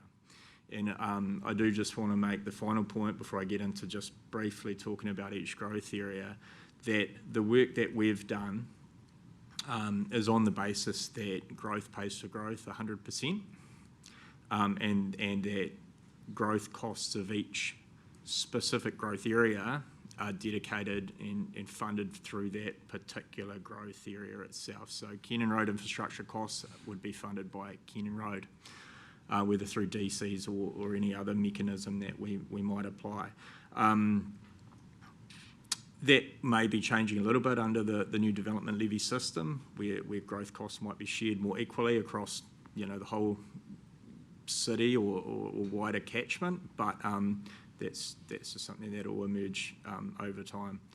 And I guess fundamentally that growth pays for growth assumption is what is providing the greatest area of, I guess, issue for these growth areas. Because infrastructure costs are high, it means that development contribution costs or their equivalent would equally be high and get to a point where potentially they compromise developers being able to proceed with projects in a profitable manner. So just talking quickly about the growth areas. So the Keenan Road area, we were working under direction from the commissioners to get that area to a point where it will be notified for a plan change under the RMA, probably now or earlier. We're now obviously working under the new RM system, but as our work has evolved in that process, it's become clear that infrastructure costs are very substantial if we look to try and urbanise that whole growth area. Transport costs are high, and water and wastewater infrastructure, particularly downstream, does not have sufficient capacity, requiring significant off-site upgrades. And I guess we got to the point where we've taken a step back in that project and gone, that probably isn't workable at this point in time, and we've had some input from developers and development consultants that are involved in that area who are on the same page, and we've said perhaps we look at it a different way and work the other way from how much infrastructure capacity essentially is there in the downstream networks, and how much would it, therefore, how much development could we get underway at a lower cost. And we're just working through that process at the moment, looking at development of around about the first 1,000 lots in Keenan Road, and that work has all been done in-house at a staff level, so there's no significant sort of consultant costs or anything like that. We're probably in the last sort of month or so of that work, we will complete that at a staff level, re-engage with the landowners, developers and their representatives, and they'd be ready to report back through this committee at the next meeting or the one following that for some firmer decisions.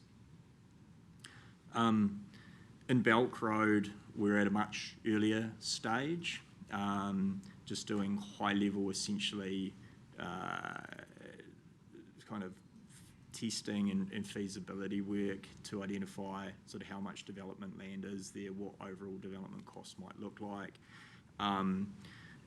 The Belk Road area is much larger in scale and slightly less constrained than Keenan Road.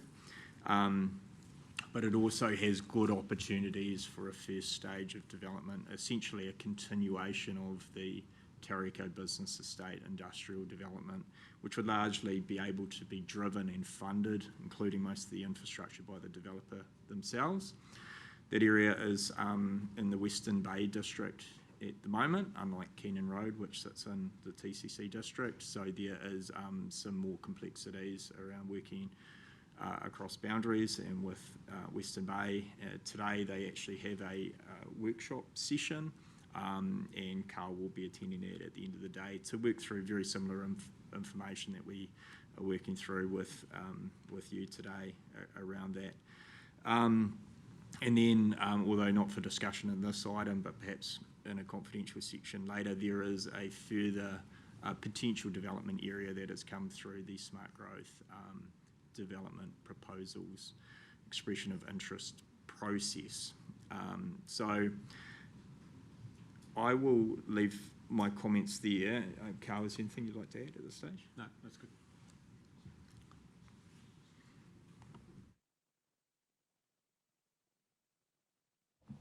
Questions, Councillor Taylor, and then the Mayor.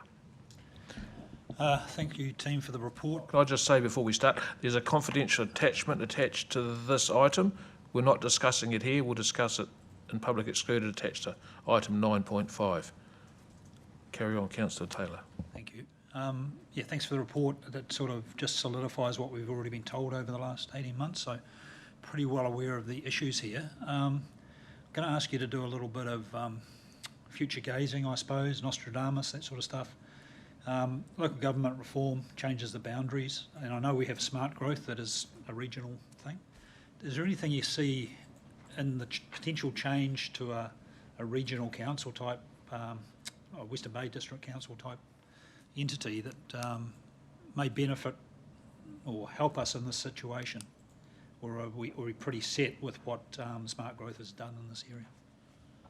I think in this part of the city, in the Western Corridor, we've essentially taken a no boundaries approach to the planning, which is kind of the philosophy of smart growth. So what makes the most sense from an overall planning perspective, rather than kind of confining ourselves to the TCC boundaries. So I don't think a lot would change in that respect. Obviously, it would make some of the processes a little bit easier if there was just one council. We wouldn't have to look at, going through a process potentially of altering boundaries if we thought we wanted to move into the Belk Road area. And perhaps there's just one set of decision makers there, so there's some more efficiencies. But I don't think it changes the planning substantially for the Western Corridor. Good morning, Maha. You have a question? Yeah, thank you. I guess I'm looking at, we've got $388,000 budgeted for Keenan Road in the next financial year. We've had a high level feasibility that says it doesn't work. So I'm just wondering what the benefit in spending, that money is now. The second part, there's more money for Upper Belk Road, which doesn't even belong to us. Again, I understand you're talking around the regional spatial plan, but I'm not au fait with spending money that effectively shouldn't necessarily be spent by us. And what benefit are we going to get as Tauranga City in planning someone else's land if we become one? Should they not be contributing to that, or should we just wait until the reform is confirmed? So just on Keenan Road to start with, so we won't be spending any of that budget until we report back in terms of the further work we're doing at the moment, and then decisions will be made around how that project proceeds, or potentially if that project proceeds, and that will guide whether that budget is required and how it might be used over the next 12 months. In terms of the Belk Road area, I'd suggest the same is true. Further discussions need to happen with both councils, and there probably needs to be a collective discussion around how we move forward, potentially seeing the wider environment's changed with the Head Start local government reform kind of process happening alongside this. historically, for these areas that would be eventually be serviced by TCC city infrastructure, it has been accepted that those areas would transfer into the city, and therefore TCC would take responsibility for planning and the associated costs, but I understand things are a little bit different now. So that's just something we can work out in due course. We, again, are not planning on spending any budgets there over the next few months. Okay, so just to clarify, when we're approving staff to continue the following planned activities for the Western Growth Corridor, Keenan Road, UGA, completing the current feasibility study, including further option development and assessment to respond to the key issues, and Belt Road, completing assessments of yield, including options for apportionment between industrial land and housing and infrastructure costs to inform the feasibility analysis. So there's no cost involved in that. No, that is correct. We've previously reported that in terms of Upper Belt Road, there was a requirement to extend the flood model. So that, I think, is the only budget area that there's been any spend. Is that correct, Carl? Yeah. And so by approving this, we're not going to spend any money on this? No. So there will be staff time costs involved, but in terms of external consulting cost or external technical or modelling advice, the answer is no.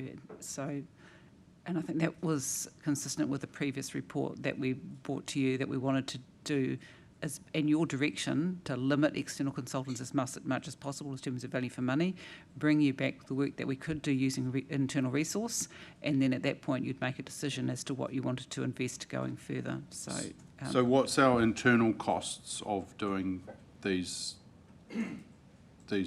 projects? In terms of staff time, we don't. I don't have that at hand. We could come back to you with that information.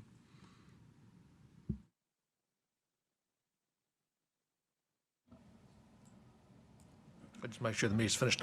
Can I just, Mayor? no, well, he probably hasn't, because my question, as a clarification of that, we have approved the annual plan, 26-27, therefore we've approved the spend of 386,000 external to staff time. So I don't think this is clear enough, because we are, although Andy has said that we won't spend that money in 26-27 until the work's complete, but at the end of the day we have approved the annual plan and delegated it to the Chief Executive to spend it. So we have got a little bit of lack of grey area here, Mayor Mahe, that this is saying approve it. We've approved an annual plan which includes that, and we probably won't know in 12 months' time whether that has been spent or not, or whether we got a report in the meantime to ask for it. So it's a little bit unclear for me. Sorry, we won't be spending any money until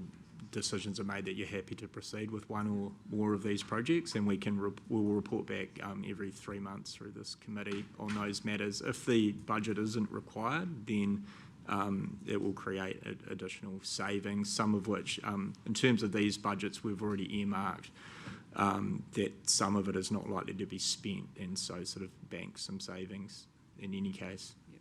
So you'll recall that there have been some discussions in terms of the overall annual plans recently about finding savings from this year, and so Marty directed that we work through the organisation to find all available savings, and some of those we have committed to go into that savings pool. That includes some of these funds from these projects. So they've already been earmarked, and they are being tracked on a regular basis by finance, GMs and Māori to make sure that that net surplus or net underspend will be available and will flow through as we've committed to do.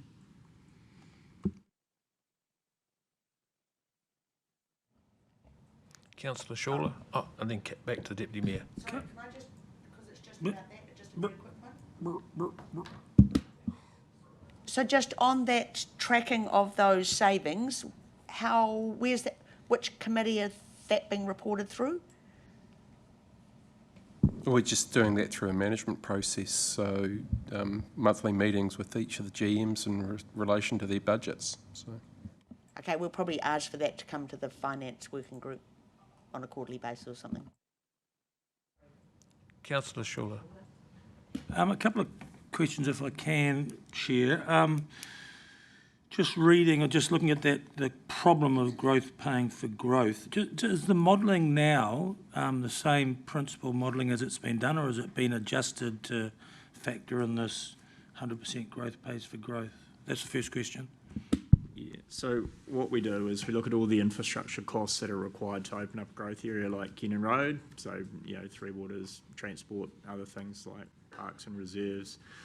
In some cases, that infrastructure will service multiple growth areas, so we won't allocate 100% of that cost to Keenan Road. But essentially, you determine what are the full infrastructure costs, how much is that, then you divide that across the amount of growth that you expect in that area. So that gives you a dollar per lot or per house, essentially, and our modelling assumes that that will be fully funded as growth occurs in that area, including any financing costs associated with that, where council might need to go and build infrastructure ahead of the development occurring, so we incur debt. So, yeah. And historically, like we're looking at, say, Keenan Road and saying it's marginal, but historically, how has that panned out? Like, two elements to the question. One is what percentage of growth hasn't paid for growth, I suppose, where we have actually developed it because it, assuming it brings some economic benefit, or have you seen those things change over time? So with your numbers, where do you sort of go when you stop? I suppose I don't know if that's a really clear question, but you've done all this for years and years. I'm assuming there's been same sort of issues in the past. I'd say the issues are growing larger over time as infrastructure costs continue to rise seemingly faster than other costs and incomes. And ability to pay. I think work that Fraser Smith has done through finance sort of indicates that in our older growth areas we've recovered sort of at least 85% of growth costs. So there's been some sort of 10-15% transferred back to the ratepayer. We did experience one area in that West Bethlehem area. This was some time ago, close to when I started at council, some over 15 years ago, where the infrastructure costs had been built, but the cost was so substantial that growth wasn't happening. So in that case, decisions were made to at least recover some of the costs by reducing the DC charge and transferring it to the ratepayer. And I guess since that time, we've had a much more significant focus around development feasibility assessment to make sure that where we are investing, the development is going to turn up, and also to mitigate the council risk, we have over time pushed a lot more of the infrastructure costs directly back to the developer to build and fund, so passing the risk back to where it is, I guess, better managed rather than sitting with the ratepayer. The Mayor? How much capacity and staff do we have to do this work?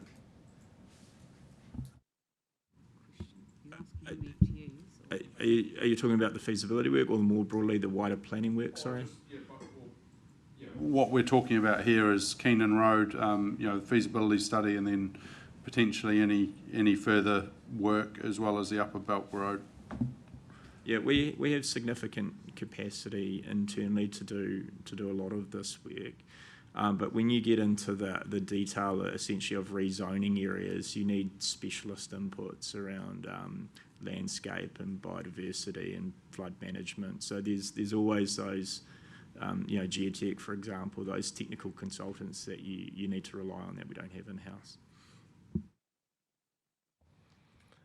So during your introductory speech, Angie, you mentioned the connection between State Highway 29 and that roading and the Tauriko Business Estate and the growth areas. There's a direct connection between what we get funding-wise from central government based on how much growth we've got. What's the impact if we slow down our growth planning will have on our roading network or potential growth of our roading network? I know this is a growth thing, not a transport thing, but the two of them work together. Are you talking like if we put less emphasis on housing growth in this area, is it going to have an impact on our roading growth network, growth in our roading network in the west? Yeah, I guess that's the thing. At the moment, it starts as a part of an overall package that there is a commitment that growth will continue out here, and alongside that, the government through NZTA will invest in the State Highway 29 RONZ project. Now, that's not the only reason why that project is needed. There's a significant, I guess, existing problem out there, and it's a significant kind of interregional route. But I guess nonetheless, if we were to make some drastic decisions that we didn't see growth proceeding any further out there beyond what we've already got, I'm sure there would be some significant discussions through a range of forums about what that means for the timing of funding and delivery of that RONZ project. I think the other thing we do know is that there is an absolute need for industrial land in that corridor, and that what's currently zoned and serviced is insufficient for the needs of the city. So if you didn't proceed with that, it would get us back to where we started probably in the early 2000s with an extreme shortage of business land, which was harming the economy because the economic development couldn't occur because there was no land and no location for them to get to.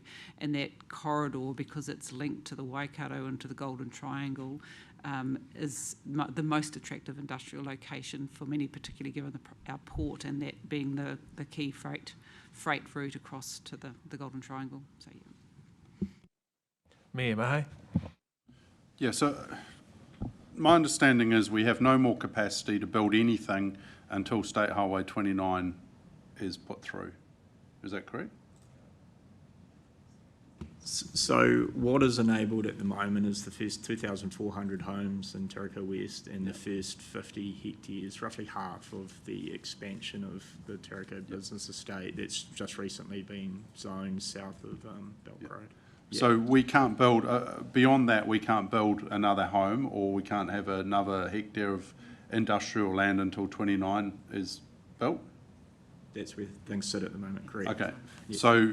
So we've got 10 years until we need this land, is that correct?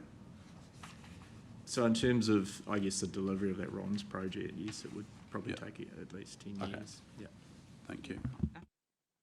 Is that additional land is not yet zoned, and so much of this work will flow into the regional spatial plan, where you can identify future infrastructure as a key element of the regional spatial plan, which is going to give potentially a faster pathway to get that infrastructure in place. But if we haven't done enough work, we won't have the content to put into the regional spatial plan, which will then enable or support the infrastructure delivery and enable the zoning through the land use plan that will flow after the regional spatial plan.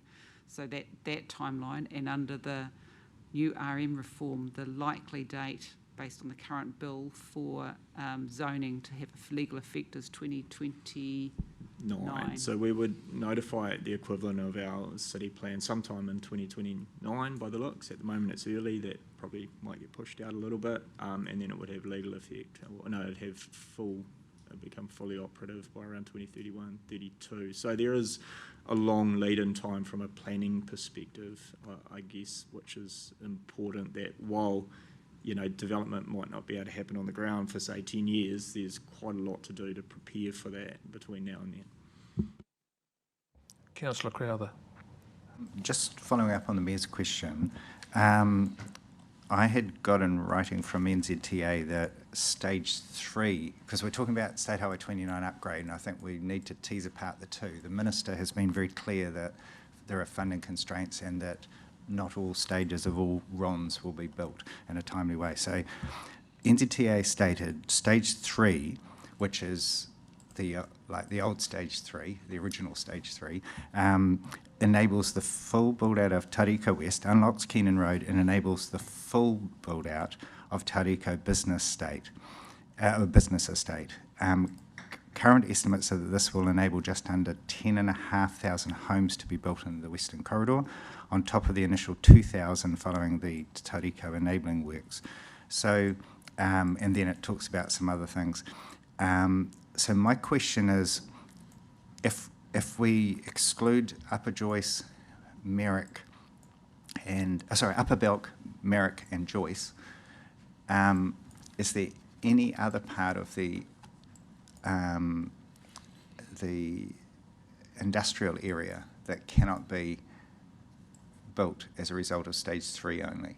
So if stage 3 went ahead, stage 4 didn't in the timely way, could we do the upper Belk industrial and the lower Belk industrial and all of Taurika West and all of Keenan?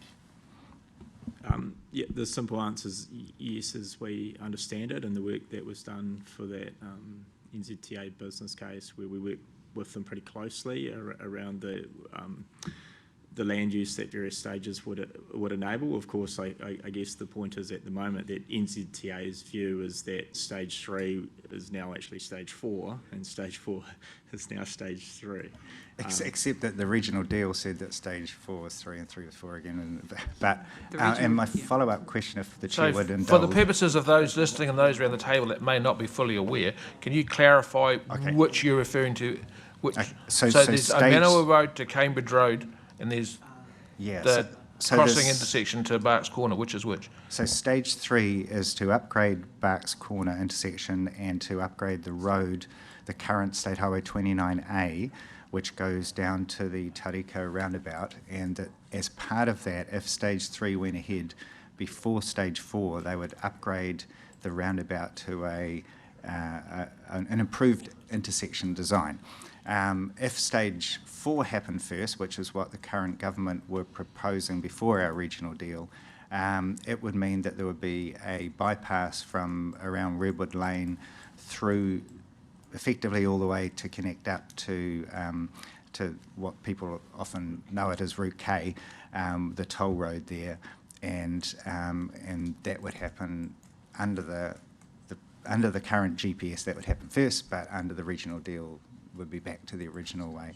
But my follow-up question, Andy, was could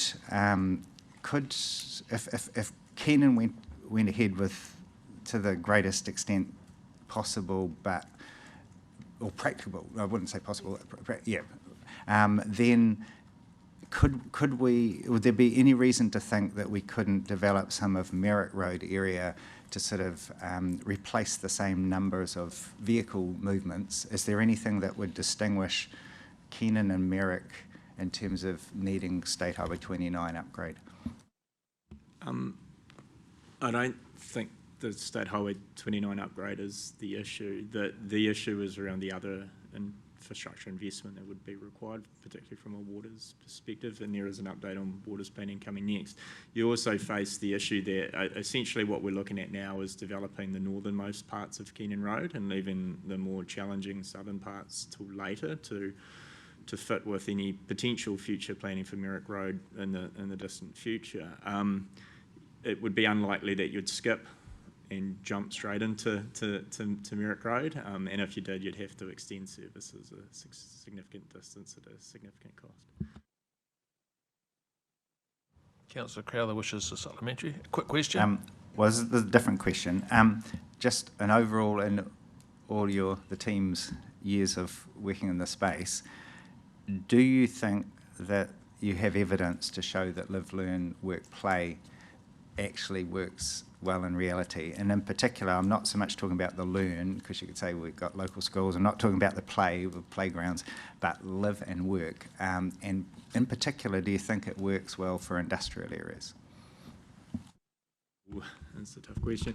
I've pulled this out. It still works well. Well, I think as a starting point, we know that there's parts of the city where the learn doesn't work very well at all, such as Welcome Bay and Ohau Were. And I guess the challenge we've always got with our planning is that you can't commit the Ministry of the Government to build a school or to build it at the right time. But in terms of living close to where you work, I think we can seek to try and enable that, but ultimately people will choose to live in various locations for various different reasons. And often, if you've got two people working, they won't necessarily both be working locally. So, yeah, it does happen to an extent, but probably not as much as we would hope. We have anecdotally heard that some of the new businesses or businesses in Te Ariko Industrial Estate that relocated from other locations, their employees did live in relative close proximity when they moved to Tauranga. So we do know in some instances that happens, but yeah, all you can do is provide the opportunity, and because of the travel times in the city, people will generally try to be closer if they can to employment, but not always.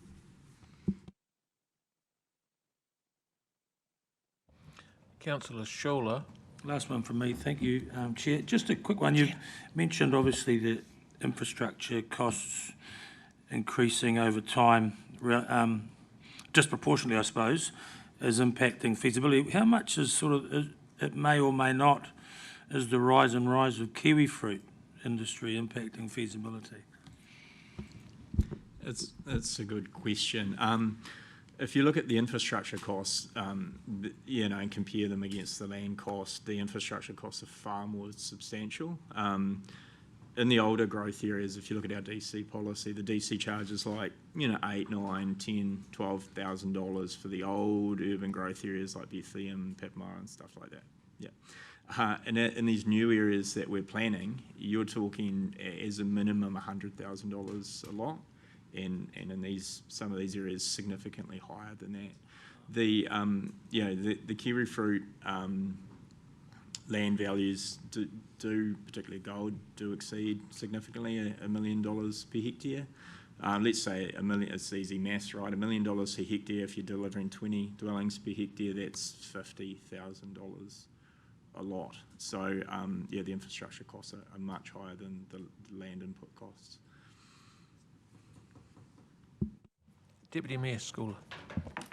Thank you, Chair, and thank you for the report and for the questions. The first one, you mentioned the regional deal a few times, and I know that in reference to needing State Highway 29A completed, that we need that to enable housing. But my understanding is that the commitment to housing in the regional deal of 12,300 does actually not include housing in Keenan Road. Is that correct?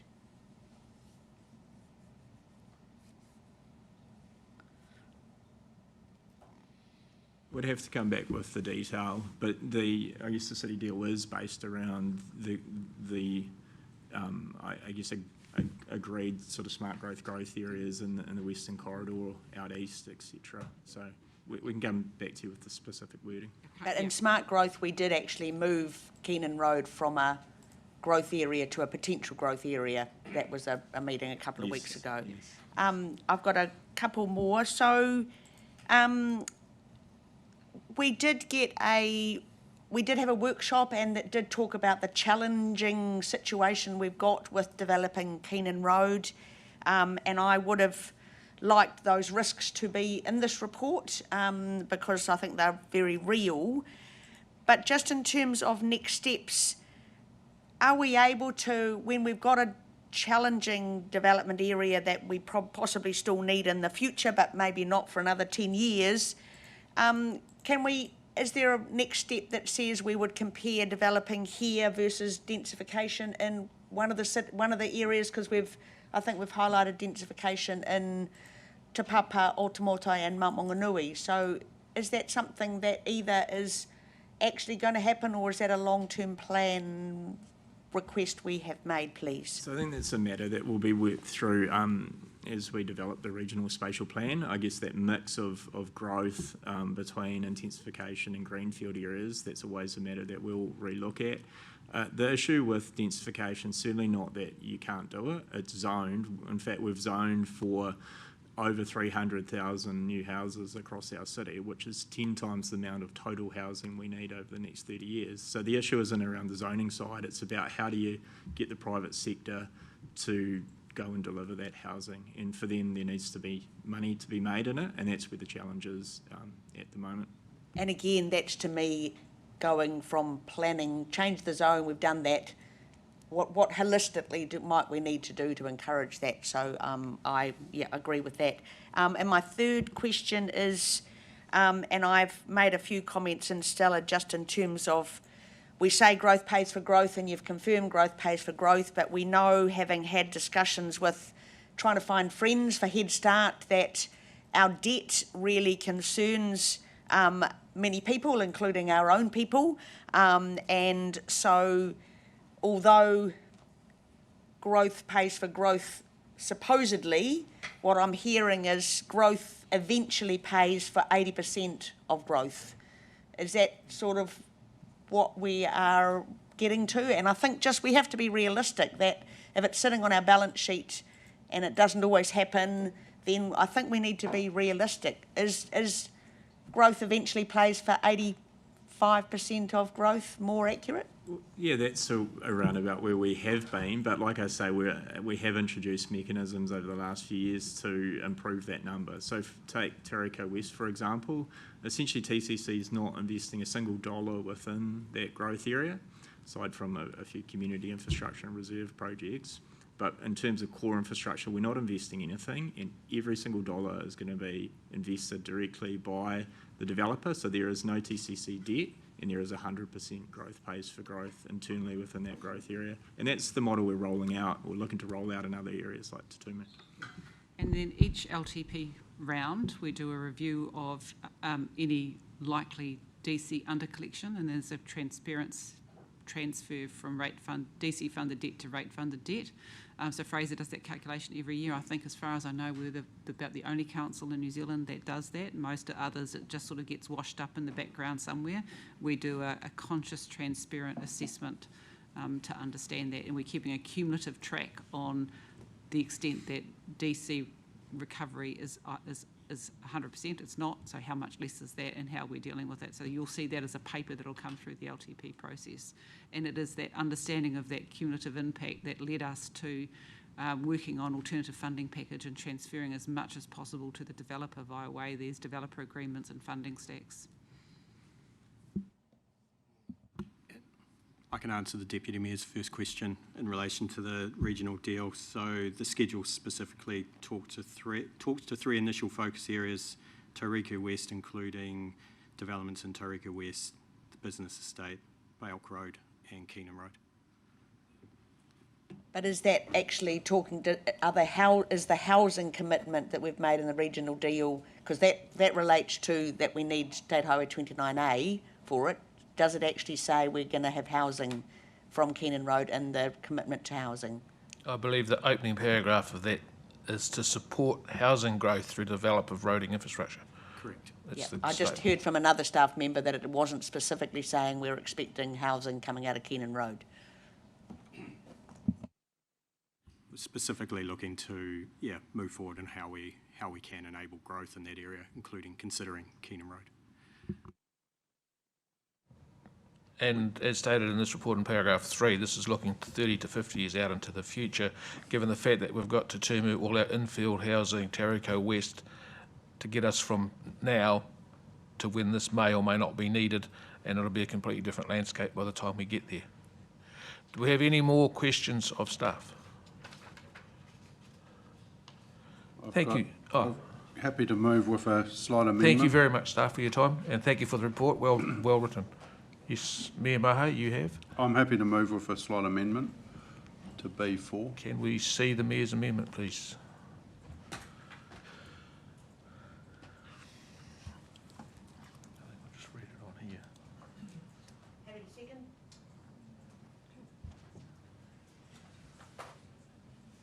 a second? So just to talk to this, things have changed significantly over the past few months, and I think we need to take that into account.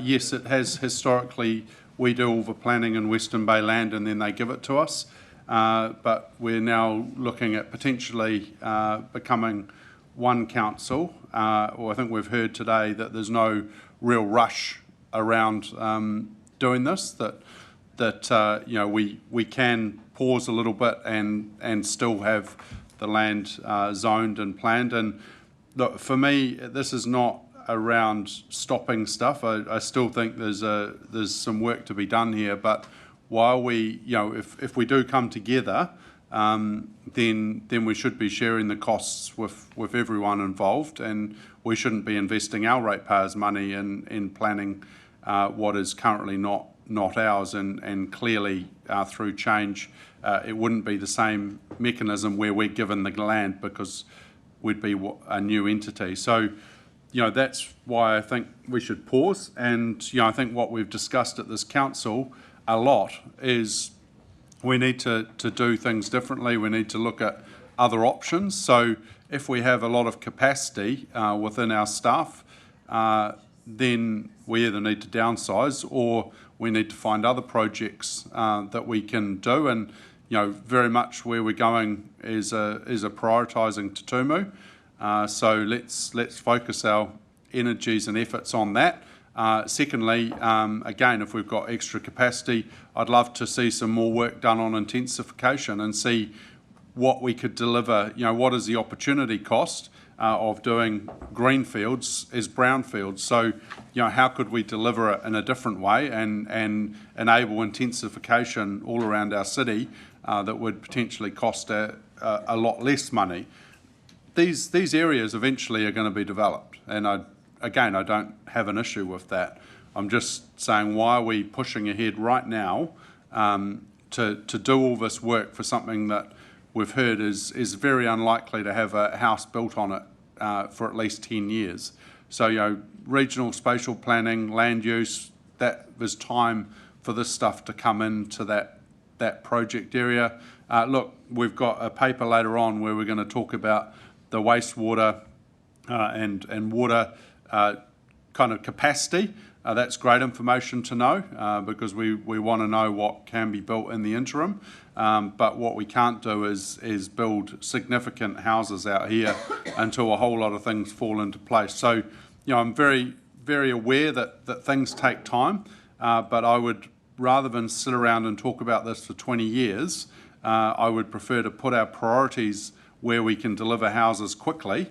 And when it comes, when we go actually, Tauriko is going to go ahead and we're going to plan, we need to plan for this, that we do the planning and we actually get stuff built quite quickly, rather than, we'll be here in 30 years' time still talking about Upper Belt Road and why haven't we been able to build there yet and all that sort of thing. So this is about priorities.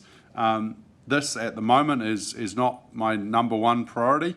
I think there is others, and I'd like to see Te Tumu progressed. I'd like to see intensification progressed. That's where we can get the quick wins. That's where we can have houses built in 3 years' time, not 20 years' time. And absolutely, this will be important. But let's wait until we get through the Head Start process. We know what the future looks like, and then potentially we can share that cost over a bigger base. So I'm not supportive of doing planning in other people's areas and spending money on that at this time. Deputy Mayor Scola, do you wish to speak? You'll reserve your right. Councillor Taylor. Sorry, just some clarification from the Mayor on point IV. Can you be a bit more specific about what significant costs, what is the work you're expecting them to do, and what are you expecting them not to do? Yeah, so from the questions I asked, I don't want to see the budgets that have been spent in 26, 27 being spent without coming back to us. I think they talk about $15,000 to complete the flood mapping, and there's about $15,000 to complete the feasibility study, I think is what it says in the report about Keenan Road. So we've heard that they'll come back to us very quickly with that, and that's the moment if they want to go ahead any further that they can ask for more budget to proceed. But really what it's about is not seeing that money spent without approval. Sorry, can I suggest that we maybe clarify that on what you just said? Are we happy that that is clear to everybody, because it's not clear to me? It sounded pretty clear to me. Hang on, Christine. Just in terms of the wording of the resolution, it is unclear to me because the start of B says approve staff to continue the following planning activities, and then B4 says no significant staff time. So it's sort of contradictory unless what you're trying to direct us is that we do the planning activities for B1, 2 and 3, and beyond that there's no further significant time spent without coming back. But at the moment, as it reads, this introductory statement to B and 4 seem to contradict each other, so I'm not clear. Okay, well, can you answer the question on 1, 2 and 3? What is the investment required from both staff and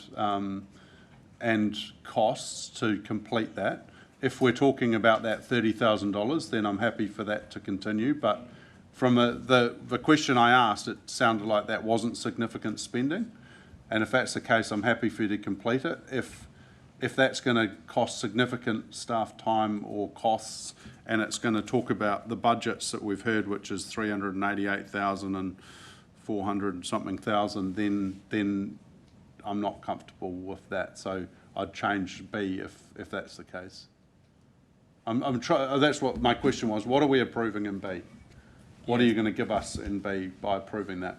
So we don't need to spend those budgets to achieve 1 to 3, and it is probably another 2 to 3 months of staff time working on those projects. I think the other thing is it enables that work to be done so that the landowners also, particularly Keenan Road, will get a little bit more clarity on what's the likelihood of development of their land and timing, without having to spend a lot of consultant cost on other technical work. So it gets us to a point where we can bring that back for some political direction on how you might want to proceed or not proceed.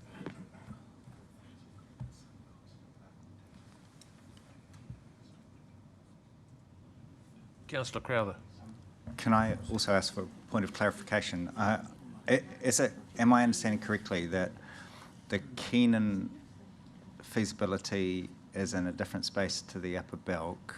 And is there, and this is a question for the Mayor and for Christine, I guess, is there a way through this by finishing a component of work for Keenan, but not opening up new fronts in Upper Belk, if I can word it that way, until we sort of see the lay of the land? And just to clarify my thinking there is that I'm aware from the previous answer from Andy that if anything happens in Merrick, it would require a decision one way or other on Keenan. Hence my question.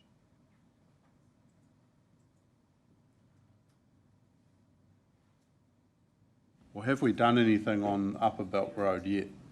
You're saying completing, so we... At the front so people can see us, or are we back in question time? Or given the nature where this is progressing and the questions are becoming more focused towards staff, yes, could Christy and Andy please come back to the front, and we will...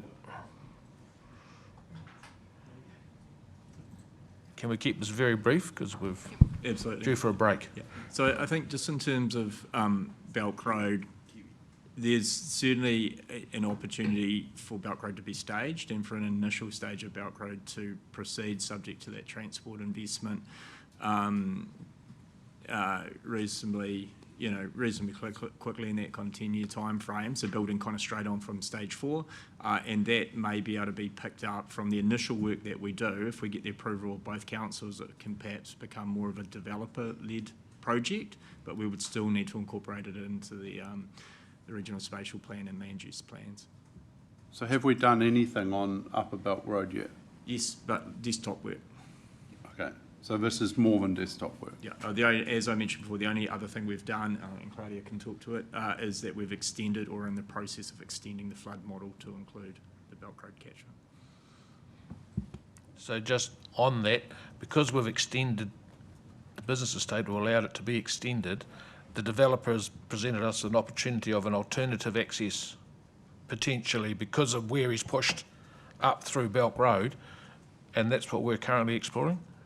Yes, and that's the Griffin Road area. It's approximately 80 hectares of a further kind of extension of the business estate.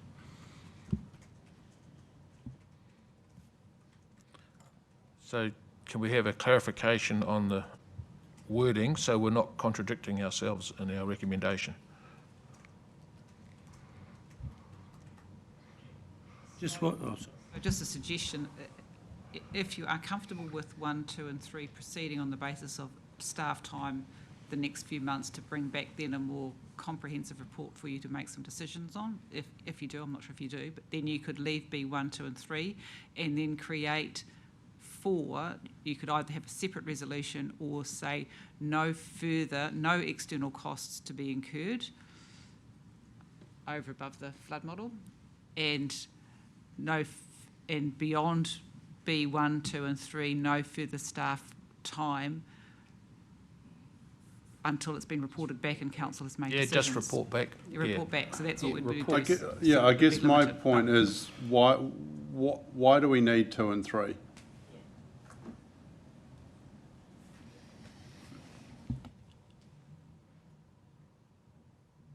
So 3 is happening through Smart Growth, so it's an active work stream that we're participating. Why do we need it?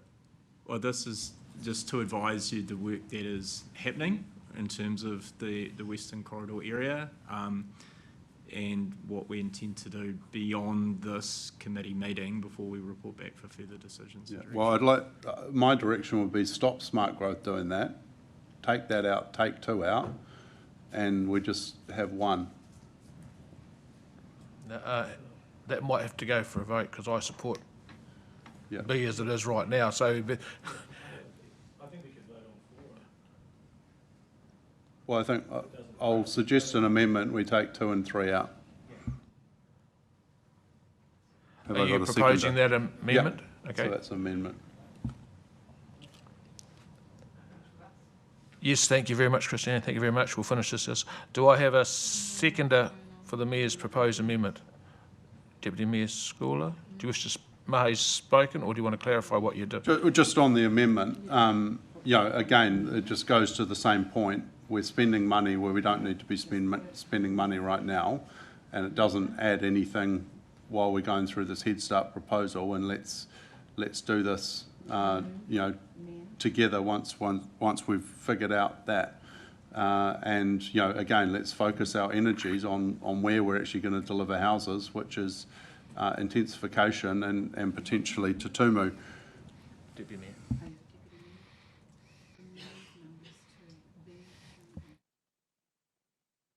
Deputy Mayor, do you wish to speak to the... Does anyone else wish to speak to the amendment? Councillor Crowther and then Councillor Morris. I think we're sort of getting to the nub of a big issue, which is the something which I would say is that we've been backed into a corner a bit by our geography, our topography, our history, our lack of transport funding, and it's literally kind of a bit of a corner there in terms of some of the industrial development. And I don't think it's ideal. I don't think most people think it's ideal. I think Stuart Crosby summed it up well when he said, we used to manage growth and now growth is managing us. And I think it's not a blame game. It's not saying anyone's done anything wrong, but it's just saying we've got a real pickle, I think, where we've got to figure out how to prioritise and get synergy with government investment in transport. And for me, that's about much more than RONZ projects. And I think the government's got obsessed with these RONZ projects. The Commissioner's got obsessed with one out at Tariko. I think it was exactly the wrong thing to do at the wrong time. And what I would like to think is we listen to our deal negotiators, our sub-regional deal negotiators, who said, and I can't quote them, but it was along the lines of, we're opening up too many fronts and we need to focus on the east, and it makes far more sense to just focus there and rather than try to spread it across 2 corridors at once. Now, that's not talking against Tariko West, it's not talking against the business estate, the current expansion, but it is saying put the focus where it needs to be in terms of greenfields, and it seems that east is what people are recommending as the priority, and then look also at how we deal with intensification. Now that requires a different approach to transport investment, so one of my priorities, as you've heard, has been to engage with our community around transport later this year to then come up with, hopefully, a transport plan that supports an integrated model of growth that goes out to our communities and actually gets their support for something. At the moment, we don't have a mandate, in my view, so we're constantly stretched between, do we grow in the green fields, do we grow in intensification? That's never been resolved. And I think we need to look at that. In terms of the detail, though, we have to be aware that Tauriko West's looking close to 3,000 dwellings. If Keenan was to get a green light, a couple of thousand, if State Highway 29A upgrade, which is stage 3, if it goes ahead, it still leaves 7,500 dwellings that can be built in that corridor before you need the big RONS, the $2.2 billion bypass out there at Tauriko. So looking from a New Zealand point of view, to me, the smart thing to do is for the government to invest in 29A upgrade. It will help us with our own urban planning further along into Papa and Gretton. It'll tick a lot of boxes from the government's point of view in terms of traffic flows there. It'll allow a very significant number of dwellings in the Western Corridor, and we can do all of that with this amendment. So I support the amendment. It doesn't mean we're saying no in the long term, but it buys us time and puts our focus in the right area. And I would say, lastly, if you want to see how live, learn, work, play actually results, look at commuter waka, and you can see quite clearly that industrial areas do not do live, learn, work, play. So if we're developing a massive industrial area there, there's absolutely no evidence that I can see in Tauranga or elsewhere that industrial areas attract people by majority who live just next door. They don't. Councillor Morris. Could you come back to me, Mr. Chair? Thank you. I'm mulling. Oh, does anyone else wish to speak? Yeah, but this is in relation to the amendment, yes.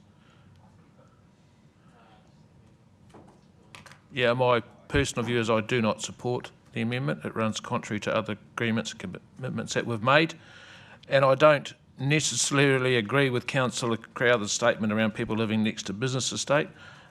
A fair chunk of the people that I represent in the Tauriko ward live in Pies Pa, live in the lakes, and they work in the business estate just across the expressway. So proximity is relative to what you think you can walk, bike or drive, and supporting growth around estates is preferable to supporting growth in Papamoa and having them drive all the way across town to work in the business estate. So we need to allow our community to decide where they wish to live by enabling housing in places where they want to live. So Councillor Morris, you appear to be next if you're going to speak at all. Yeah, thank you, Mr. Chair. I've been rereading the advantages and disadvantages in the report of stopping this process, and I'm intrigued around the government's growth targets and how they relate to Tauranga City if this work is not done. So with your leave, Mr. Chair, I know it's untidy, but I would like to ask staff a question, if I may. This is relevant only to the Mayor's amendment. I will allow if it clarifies your decision. Yeah, thank you, Mr. Chair.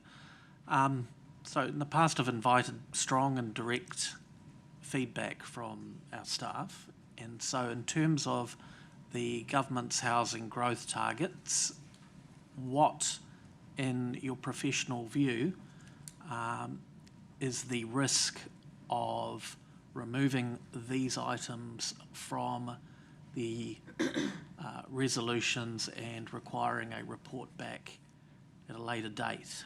What very clearly, what is the risk to this organisation in doing that, please? I'll have the first attempt. I don't believe there's any risk because we're pursuing a path. We'll get it to a certain point and then we'll report back and get direction. So I don't believe there's any risk. Deputy Mayor. Thank you, Chair. So I think we just are in a situation where there is an awful lot of unknown We've got a regional deal we've only just signed. We've got Head Start, which we haven't yet participated in. We've got political changes. We've got environmental resource management changes coming up, planning changes. And to me, I don't think this takes off these development areas as potential development areas.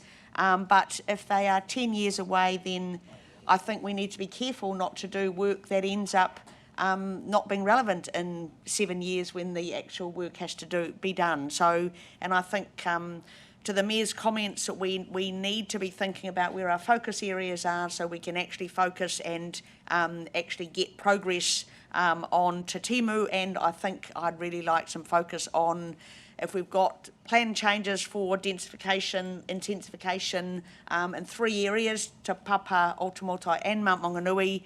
I'd really like some work done and papers on what positive attributes that makes to our city and how many houses we can utilise from the number that we have got in the zoning changes. So I think this is a good change, particularly in light of the CE's suggestion that there's no risk attached to this. I'm just going to allow the Chief Executive to clarify a previous statement. Yeah, I should have looked behind me and seen the lines through those 2 and 3, because I was still referring to the fact that we'd report back after we'd done this. But in removing those, essentially what we're doing is saying that we're not pursuing and continuing the work that we've agreed with Smart Growth to explore this. And secondly, we're also indicating that there are aspects of the city and regional deal that at this point we're not pursuing as well. So, so there are risks in relation to that. Yeah. And yet we're not saying never, we're just acknowledging that there's going to be 10 years before the roading probably will enable this anyway, so we are saying at the moment it's not a priority area. We're off to the race. Are you this is just on the amendment? Yes, Councillor Crowther, and then Councillor Yeah, just Shaw. a question in the light of the changed answer from the Chief Executive, which is quite significant. So I've read the regional deal sections this morning on it. I don't understand whether how it relates to Upper Belk UGA. I do understand it for Keenan. I do understand it if you take a very broad interpretation of smart growth development opportunities. I don't think myself that's what the Mayor is referring to. I think he's referring to it in the context of this paper, but he can correct me if I'm wrong. But my question is explicitly around the Upper Belt urban growth area. I'm not suggesting that there's nothing mentioned anywhere in the regional deal. I'm suggesting why would you say that crossing that out, like having number 2 crossed out, would in any way impact on the regional deal, given the wording in the deal? Yeah, I'm not saying it will necessarily impact. It's a signal, though, that we're not pursuing or exploring that opportunity at this point in time. And in the city regional deal, both Belk Road and Keenan are alluded to. So. We will reassess once we are clear as to our pathway forward with Head Start, that we can reconsider. But you know, I'm not suggesting we're removing these at all. We're just saying we're not doing it right now. And you know, we've got a situation at the moment with regional council who are making decisions which I don't think are in the best interests of our region. You know, in the light of the reform we're in, and I think that's the direction I'm giving here, is we need to get through this reform before we start going and planning other people's land. Councillor Schuler? Yeah, I don't support this amendment. I just think, in hearing the comments from the CE as well, smart growth, regional deal, things that are ongoing, that are committed, I would have supported, was happy to see the original as it was, ongoing and continuing the work. And just, you know, for me, if we just have clear decision points, feasibility thresholds, risk management, we can work through with staff to make sure that we don't get any surprises on spend.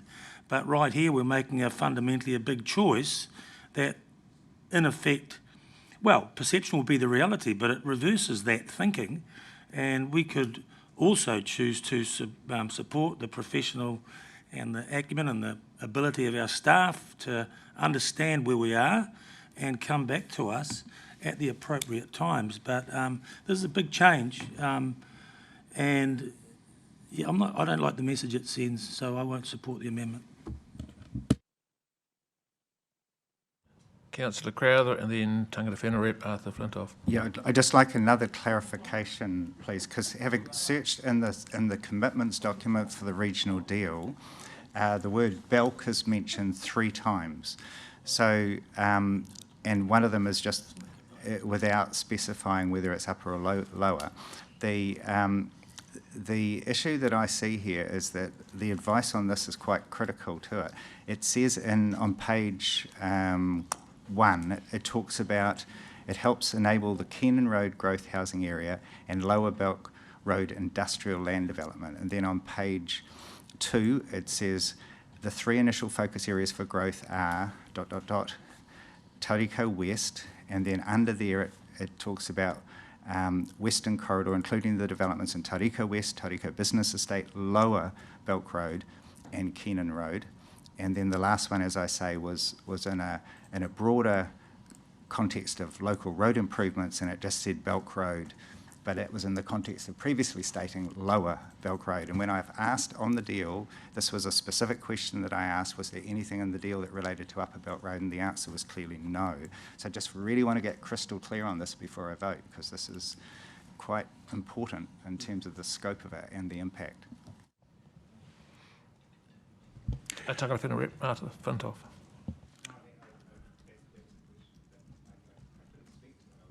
A question. I support this amendment. There's a lot happening at the moment, and once this Head Start and the spatial planning comes in, that may paint a different picture, and that may also paint a different picture about resourcing this. So I think it is a wise move to stop sinking money into it and let this process continue. So basically, in relation to the amendment, there's been quite a few statements made. We as council have made multiple commitments through smart growth. We've made commitments with NZTA in relation to smart growth around roading for support for funding for roading, and we've made a fairly hefty commitment with our neighbouring Western Bay District Council on the regional and city deal, which was based on smart growth. And inside of smart growth, this is prioritised. This is a development area or growth area for the city. And yes, it's future focused. We're talking sort of 20, 30 and 50 years out, but we need to start that, and we need to signal to the people of Tauranga, to business interests, to developers, that we are a growth city. We are attempting to enable growth, and it allows our planning teams to plan where roads and water networks are going to go 20 to 30 years out into the future. We need to keep giving direction. If we stop and start projects, that's where prices get elevated and poor decisions are made around where growth infrastructure is maybe not prioritised, but is planned or allowed for in future city planning. So I'm definitely voting against this amendment. Does anyone else wish to speak to it? I'm going to put the amendment to the committee. Sorry, I'm... do you wish to speak? Yes, Okay. I did have my speak, but that was before my speak. Yes, okay. Due to the Chief Executive's clarification, we'll allow the Deputy Mayor to speak again. I just think, could we just have the amendment that, not just the crossed out bits on the screen, please? So this is receiving a report for the Western Corridor and approving staff to continue on. No, we're just doing the amendment part. Yeah, but just taking them out. But we're still continue the resolution will still say that we are continuing with Keenan Road. We are not saying that we are going back to smart growth to say we're not doing it. We've got this is where we really need to acknowledge that We have to do things differently. If we've got something that, again, in the regional deal, the reference to Keenan Road is on the, but we need State Highway 29A to do Keenan Road. It's not saying if we don't do that, we don't need State Highway 29, because it's just one of the things. So this is just a signal to say there's so much unknown. We've got some knowns coming up. We'll know head start by March. This is not urgent, and there are things we'd urgently like our staff to be focusing on, and this is giving a direction, as we said we have, to say rather than spreading out, let's focus on things that hopefully we can get an actual outcome from. So I am supportive of the amendment. Okay, I will now put the amendment to the committee. All those in favour say aye. Can you show of hands, please? Tangata Whenua Rep Arthur Flintoff, Mia Mahe, Glenn Crowther, Deputy Mayor.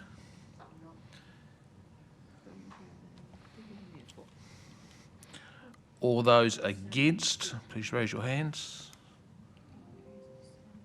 Rolleston, me, Schuler, Morris, Taylor. Rick's abstaining because he's got aforementioned issues here. Councillor Baker, have you abstained because you went in? Councillor Baker's abstained. That is lost. We'll now return to the full motion.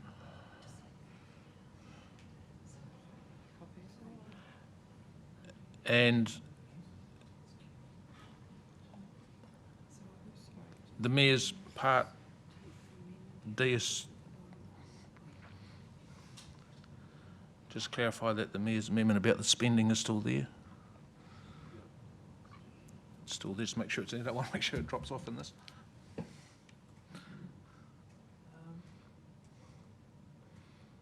Just give us all a moment to.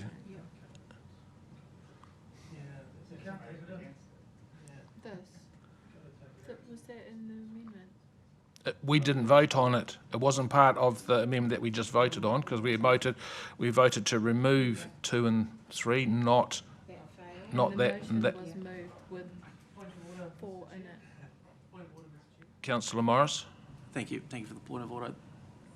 I think 4, with respect, is running the risk of being contradictory to the amendment which was lost, and potentially seeking to achieve the same outcome through different wording. I can give you that.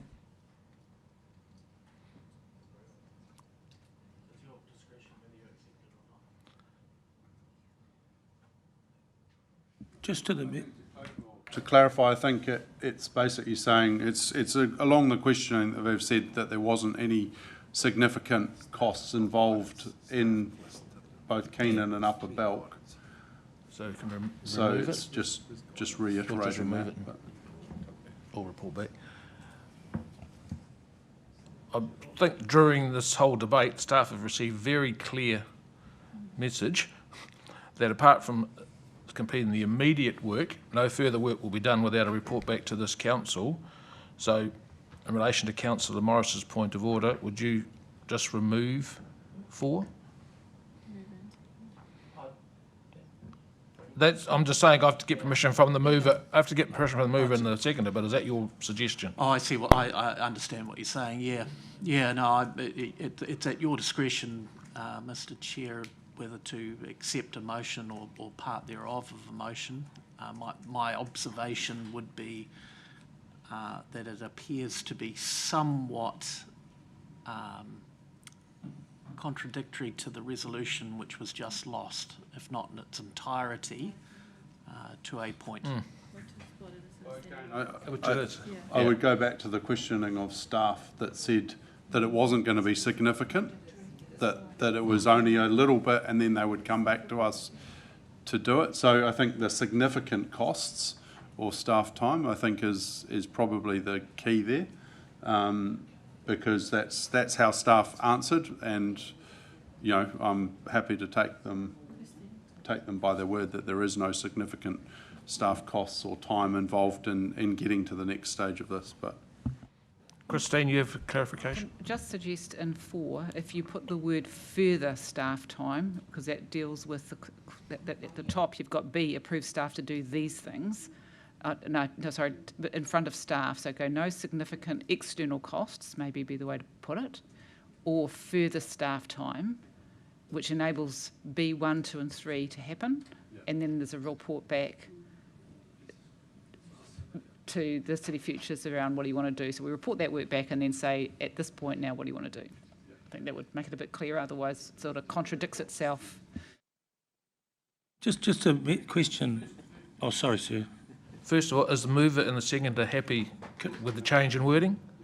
Excellent, Councillor Shawler. My question was to the Mayor, is there a way you can frame that's positive and supporting, so no risk of contradiction, but it gives you the assurance that there are some decision points or thresholds. So rather than having a negative and a stop, is there a way that could be worded that supports staff's endeavours but gives you the checks and measures?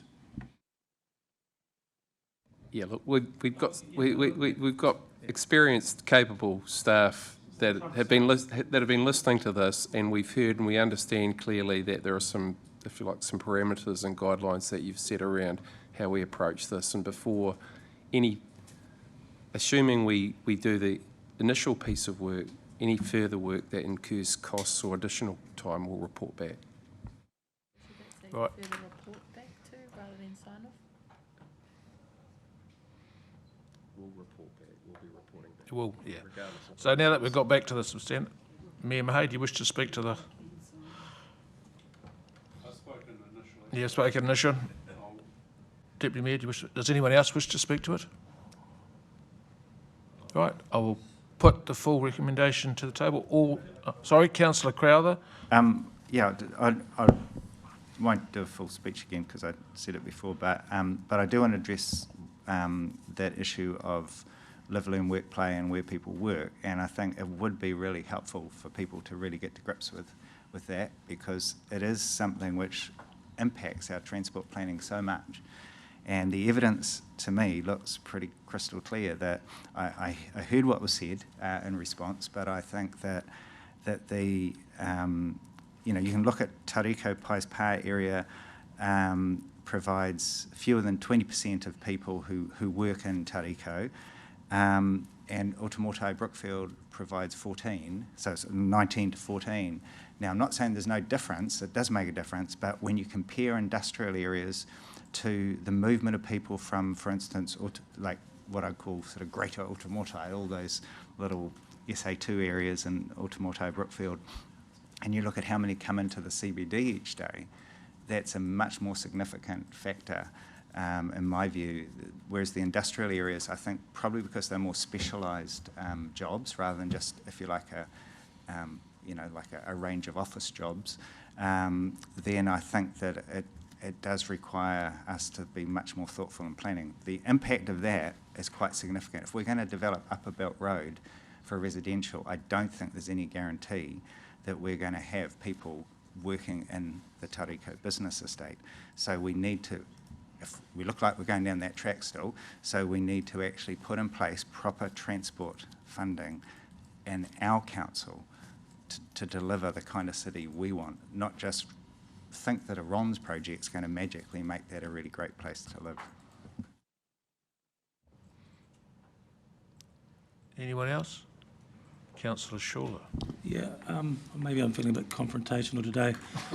I probably would take 4 separately if I can. I suppose we've heard around the table, and I appreciate the Chair's comments, quite succinct, sort of where our commitments are, where it sits. We've also heard about Te Tumu, we've heard about City Centre as an important, and they are, but Te Tumu is by no means certain, but we need to carry on with planning.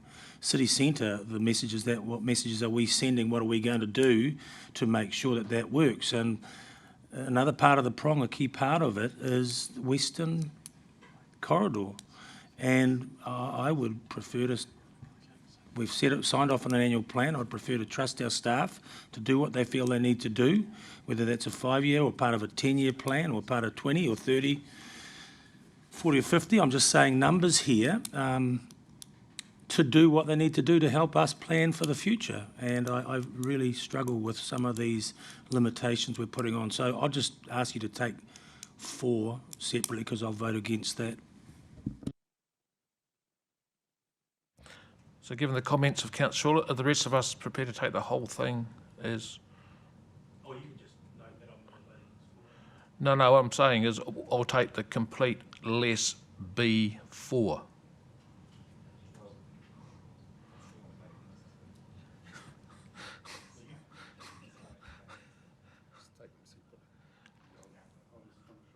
Yes, Mayor, you going to finish? Yeah, look, I don't now support the intent of this. You know, we've had a discussion, but I think, you know, we keep talking about prioritisation. We keep talking about what we should or shouldn't do. I think we need to refocus where we prioritise, and you know, this is an opportunity. Just because there's money in the budget doesn't mean we should go and spend it. You know, we're in a very uncertain time at the moment. I don't support, you know, if Western Bay want to go and do the planning, go for your life. It can come in and it can come into the spatial plan, no problem with that. But, you know, why are we now spending in someone else's district? And I think this is a real issue for me. The rules have changed, and, you know, I would support that where we do the planning and we get the benefits as our residents. But I think this is going directly against our residents, that we're paying for something that potentially we should be sharing. And, you know, we talked about cross-boundary issues. This, to me, just does not stack up. And I think we've fought hard around saving money. We've fought hard around opportunities to prioritise on what we should. And we're going completely against our views and all that hard work that we've done. You know, we're talking $1 million that we're just prepared to just, you know, chuck away. If we take smart growth into that as well, you know, we'll just keep throwing money away. So, you know, this is an opportunity where we can reprioritise, we can refocus, and we can save money. And, you know, I would say to the council that we've got to start thinking about these things. We've got to start making the tough calls, not taking money away from our community and then saying, oh, don't worry, this will just spend over here on something that actually doesn't need to be spent right now. We can wait for a year and we can still achieve the same outcome. So, yeah, I'm now switched my views on this and won't be supporting the motion. Councillor Taylor. Sorry, after the Mayor's statement, I need clarification on this. I thought we weren't spending any more significant money until it was reported back to this committee. Is that not the case? That is what I heard from staff, and that low figure is less than what's in this report, yes. Thank you. Based on the Mayor's statements, we'll take it in parts. Is everyone happy to do A, C and D together? Just from clarification from me, I just listened to what I've just heard too. I would now be happy to take it all as one, but I understand what the Mayor's view is. No, well, there's indications. I'm talking about 4 from my perspective. I'm happy to remove that. So based on that, are we going to take it all as one or in parts? Okay, we'll do it in parts. First off, A, don't change the screen, I'm trying to read. That's all right. A, D, yeah, A, C and D. All those in favour? Aye. Against? With 2 abstentions, Rick Carrack and Councillor Baker. That is carried. Now we'll do B, the whole thing in parts, or as one, or just a quick steer? B completely or B in parts? Okay, take B as what? B. B1, 2 and 3 together? Nod ahead. Okay, B1, 2 and 3, all those in favour? Aye. Against?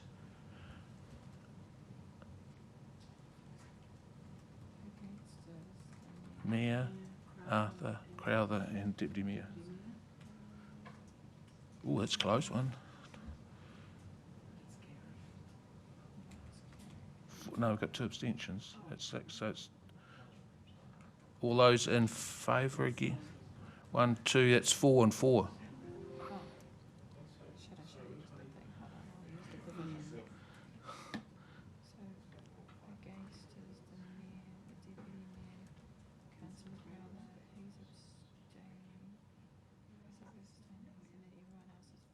No, Arthur was opposed. Clarification, Arthur, you were opposed? Yeah, he was opposed, yes. So it's 4-4. Councillor Schiller, Olsen, Morris. Taylor and me. Taylor and you. Okay. Against is Mayor, Deputy Mayor. Rightio, that is carried. B4. All those in favour? Aye. And that is against? That is carried. That brings us to the end of item 9.3. Thank you very much to staff, my fellow elected members. We are now adjourning for lunch. We will be back at 12:45.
Good afternoon and welcome back.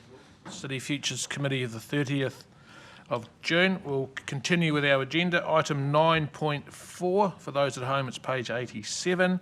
Western Corridor Wastewater Servicing Strategy Update. We have Wally instead of Renica and Claudia. The floor is yours.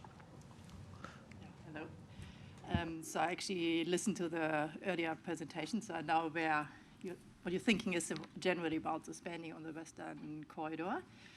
So this is actually only an update report, and so we are bringing it to your attention because we said earlier that by mid this year we would actually provide you with an update on the Western Corridor wastewater and the Eastern Corridor, and so the Eastern Corridor will come to you at the next meeting. So what we have done so far is, because we know there are some constraints with servicing the Western Corridor, and the wastewater costs were part of it.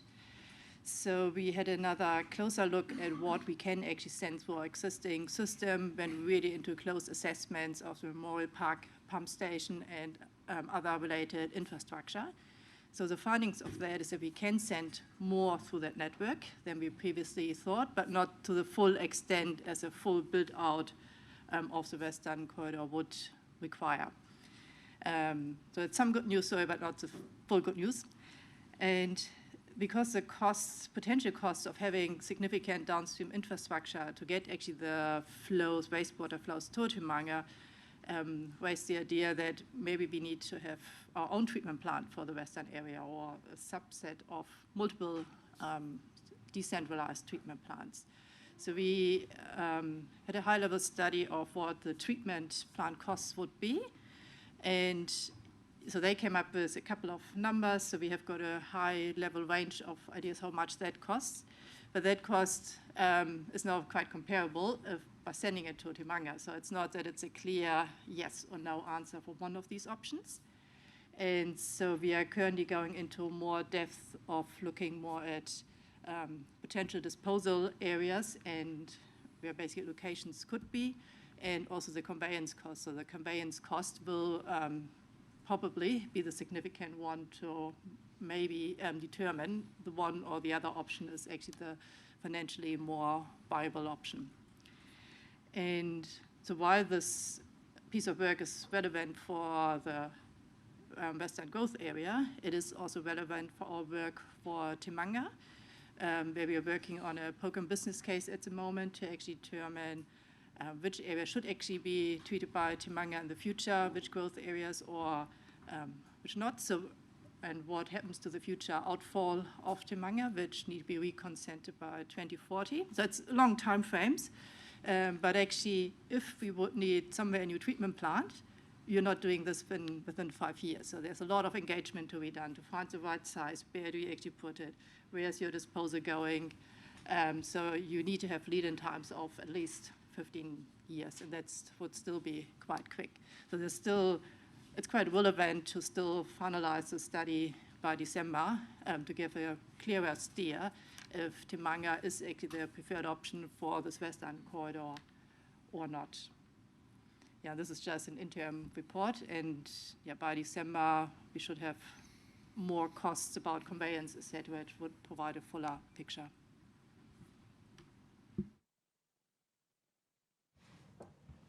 Are you happy to now take questions? Thank you very much for the report. Mia Mahe.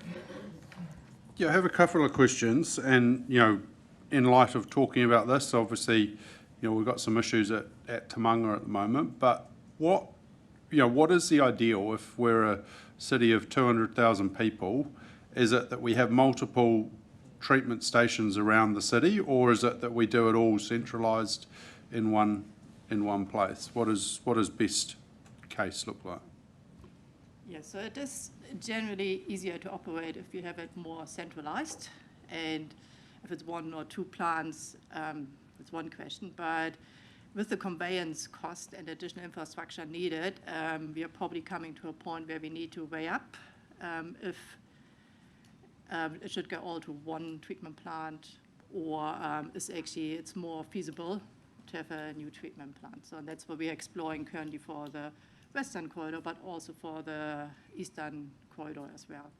And how, like, I guess in Tamanga, my understanding is the bottleneck there is effectively the outflow. Yes, so a lot of work has been done over the years in Timanga, and there's a lot of growth built in. So it is also sensible to really make sure we are utilizing that growth, which the Tran can cater for. And yeah, so the outfall is basically the bottleneck at the moment. So actually determine how much flow will go to Timanga in the future is quite important. So we can then start the planning for either a new outfall, a larger outfall, or just a replacement of the existing one. And then I guess, it is always controversial when you put it outfall to rivers. But under the new RM reform, obviously there's going to be specific standards. Does that make that a more viable option? So in our assessment, we looked also at discharge to rivers and then looked what quality standard we need to supply, and then came up with a cost of that treatment. But so while there are certain standards and it looks much easier, it still requires that you do your engagement with Tangwa Whenua, and there's still a cultural sensitivity around discharges to fresh water, so that still need to be worked through. And to my knowledge, I have not seen any court cases where this has been tested. And it's also the standard is only for the very relevant contaminants, but there might be other contaminants the regional council still needs to deal with, and they might be brought up through engagement with the community or Tangwa Whenua. So I think there's a lot of uncertainty at this stage. How far these standards are really you just have to meet that and that's it. Yeah. I'm not sure that's really the case. And then, sorry, my final question was just 1617, which is a centralised treatment, and the decentralised treatment, would be keen to get that reported back in a format that we can actually compare. So, for example, 17B is Upper Belk Road capital costs of 64 to 37, but then B and the top one is Keenan Road, Upper Belk Road, Merrick and Joyce Road. So you can't compare those two things because they're talking about different aspects. So I'd be keen to see, for centralised treatment, it would be this range for all those areas. For decentralised, it would be in this range, and I can't get that from the figures we've been given. Thank you.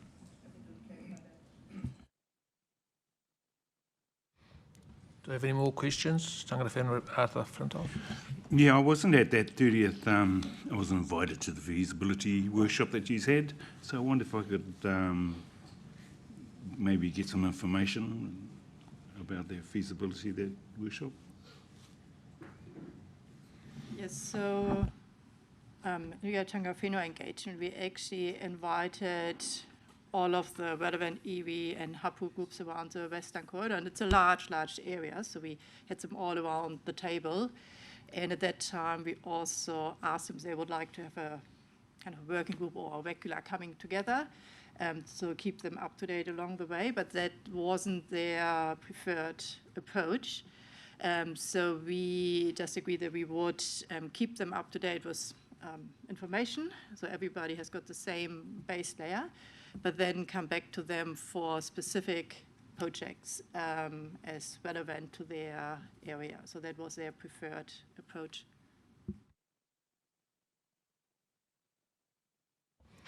Councillor Schuler and then Councillor Crowther. Thank you, Chair. Just I might have missed this. Just in paragraph 5, just curious what led to the, which is a good thing, making the most out of what we've got, seeing that we have more available capacity. Was that a different modelling plan, or what led to the fact that now we've got more capacity than we originally thought? It's good news. Yeah, so that was just that like a pump station was built for a certain capacity, and so what we then did actually go exactly and check what is on site, and could we actually, with minimal changes, enhance how much we're actually getting through this pump station. So there was some testing done, and there was quite an intense piece of work which is, I think, generally good work, not just for the Western Corridor, but actually knowing what assets we have. So it showed us that it's really worthwhile sometimes to spend the extra effort to look exactly what we have in the ground. Yeah, totally. And I mean, if you look at design spec or what you're working to, but when you do some actual measures, sometimes if you get a pleasant surprise, that could help all of us, and the other way, I suppose. Go ahead. 2 questions. One of them is the centralised land-based rapid option. My understanding is that, and maybe you could just quickly explain it, because I thought ideally it has good draining soils, and they say, pumice would be great, so you can imagine in the volcanic plateau. But I'm just thinking in Tauranga, how does that, given it scored the highest for decentralised and centralised, how would that work here? What's an example? Yeah, so it is not just spraying it on the land, but having specific setup to actually get more water into the ground. And it would work well with our soils, but we also would have to consider where we locate this, as you don't necessarily want to locate it next to large escarpments, which we have in the Western Corridor. So these areas then compete also where you potentially would have housing. So that makes it quite difficult if you would be directly within these growth areas. When you really talk about decentralized, every growth area gets their own treatment plant. So you potentially, with the need for, if you say you want to have disposal to land, you have got that requirement. You might also need something for stormwater. So all of a sudden, your potential land for housing reduces significantly. My other question was, I guess, around the risks of an approach, if we sort of lock in on an approach. I understand why centralised, you're saying, is preferable in some ways, but in terms of, say, some unexpected event, to have decentralised facilities can sometimes be better, but also from the perspective of, I'm just thinking the risks for, if you had, I guess from a cultural perspective, land-based effluent disposal or, it's treatment, then how the risk of that in reality compares to going out into the ocean after treatment. And I'm just thinking the unanticipated consequences of, stuff draining into where you don't want it to drain. Like, is it any safer? Yes, I think just going back to the history in Tauranga, where we actually had a wastewater system really late in comparison to other cities because we had so well draining soils. And as long as we had low density, it was actually working well. But there was, of course, a good reason why we actually reticulated at some stage and went to actually work on a treatment plant with ocean outfall. Because we could actually see the treatment on site was not functioning as well. And probably others might know more about it, but there were effects you actually were seeing in the harbour and streams with high E. coli loads. So there's a good reason coming to certain densities that you actually want to have good treatment, and if you have a proper treatment plant with high spec, you can actually achieve a lot. And it's nearly to the standard of drinking water. So it depends on how far you want to go, but to go to drinking water standard, it's really expensive. So, but there's a lower level, which is still very affordable, but will have from a science perspective, Western science perspective, actually no harm on the receiving environment.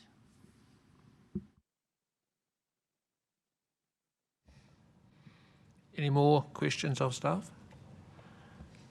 Mine's more an extension of the Mayor's comments around the what's in the report when it comes back to us around sizing. And if we go for the decentralised model and have multiple treatment plants around our region, what size is cost effective for 20 or 30 years of growth, and when would we cap Tamanga to just infield, brownfield housing?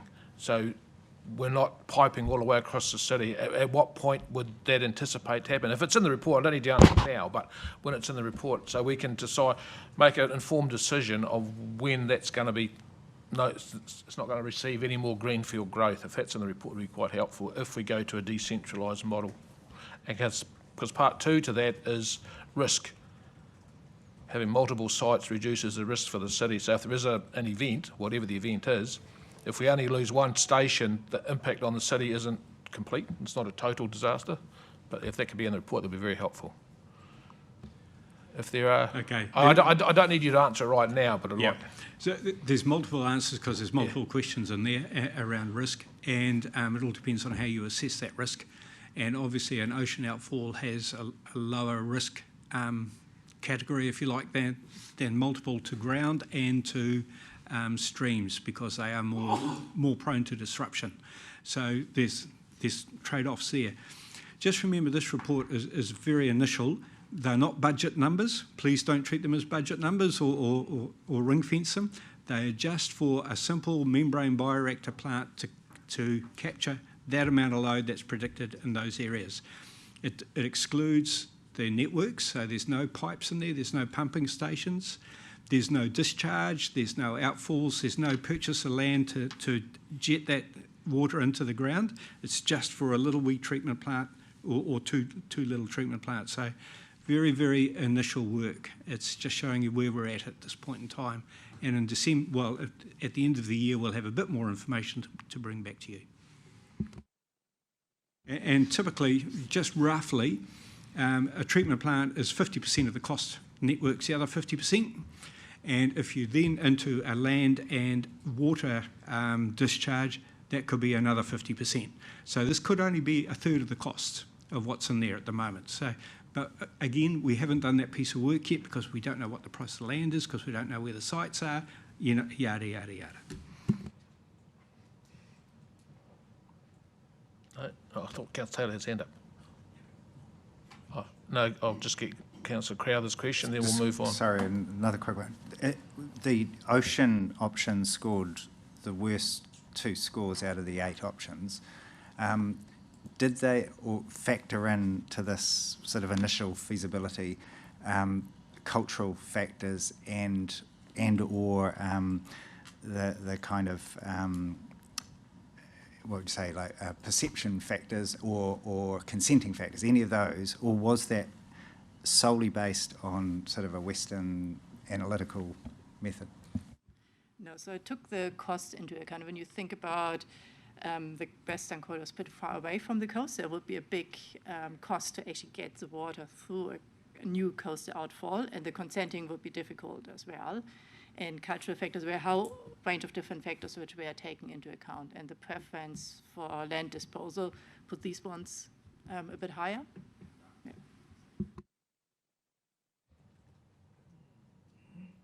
No further questions. I believe Councillor Taylor's happy to move. Councillor Baker's happy to second. Councillor Taylor, do you wish to comment? Oh, Councillor Baker, do you wish to comment? Can you have the recommendation on the screen, please? Thank you, staff. Lovely report. Enjoyed the read. We have the report, receives the report, Western Corridor Wastewater Servicing Strategy Update. All those, anyone else wish to speak? All those in favour? Aye. Against? That is carried. Thank you, everyone. We now move to item 9.5. Quarterly update, growth, land use planning, transport strategy projects. Christine and Andrew Mead and Carl. Andy, the floor is yours. Thank you. Kaylee McLean will also be joining at some point. I'm sure she's not too far away, just to talk through the cross-regional waste strategy, which is referred to in the attachment. And so I'll just work briefly through a couple of points, but largely take the report and attachments as read. Carl will work through a presentation on the regional spatial plan, which I know is of keen interest to a number of you, and then Kaylee, as I mentioned. So this is our, excuse me, our regular quarterly growth and land use planning update to the committee. So there's no specific decisions. It's just largely a monitoring report around where things are at. In terms of the resource management reforms, I think just one thing to note is that we had expected last week that the Select Committee would report back on the two resource management bills. That's been delayed by 3 or 4 weeks, possibly because of the complexity of a number of the matters that are associated with those things. But that legislation is still on track to be passed before the upcoming central government elections, and it will obviously have a key bearing on our workload in this area moving forward for my team and for the council. And the regional spatial plan is the first thing that comes up. So we'll get to that shortly. In terms of greenfield projects, well, we've well covered the Western Corridor today. In terms of other projects, largely out in the Eastern Corridor, we just continue to work through issues associated with Tutumu, and so most recently further correspondence has gone to landowners, and I understand the Mayor will this week or very shortly will be meeting with landowners to work through a number of matters there to help move that project forward. Of course, on the sort of other side of the motorway there is the Waraki South Fast Track project. So there's been significant, I guess, developments in terms of that project over the last 3 months to the point where now they have submitted their fast track application to the EPA. And the EPA are just making their final sort of checks of that to make sure it's complete. And we understand that we imagine that will be accepted, and then an expert panel will be set up probably over the next sort of 3 or 4 weeks to consider that proposal. Obviously, there's a variety of issues that affect TCC there around infrastructure, funding, and potential effects in the Tutumu urban growth area. So we're doing a lot of work in the background to prepare for those matters, and also working across the other 2 councils that are involved, being the Regional Council and Western Bay, where the development is located. So we'll just continue to report back on that, and to the subgroup of elected members that has been established to consider that project as required. So the last thing that I'll mention is that we have just completed our annual survey of new dwellings that have been built across the city. So we undertake a survey just to see what has been delivered in the city, like what type of housing, where is that housing been delivered, what sort of characteristics does it have, what type of price is it. So there is some information contained in the cover report around that, but I guess we continue to see probably a much lower level of housing being delivered, which is no surprise. We also see that there is, I guess, more housing being delivered in more affordable areas, and a lot of that is that 2-storey terraced housing product, generally a 2-bedroom product.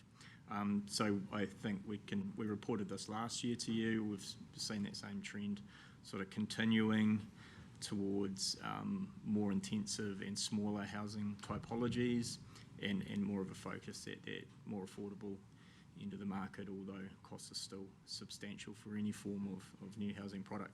So I'll leave things here. I don't know how you want to handle it, Martin, if you want to take questions on those matters and move to Carl and then Kaylee, or in your hands. I will seek guidance on that. Do we have any questions on the report in general for Andy and Carl, or are we happy to jump straight to the PowerPoint? Straight to the PowerPoint it is.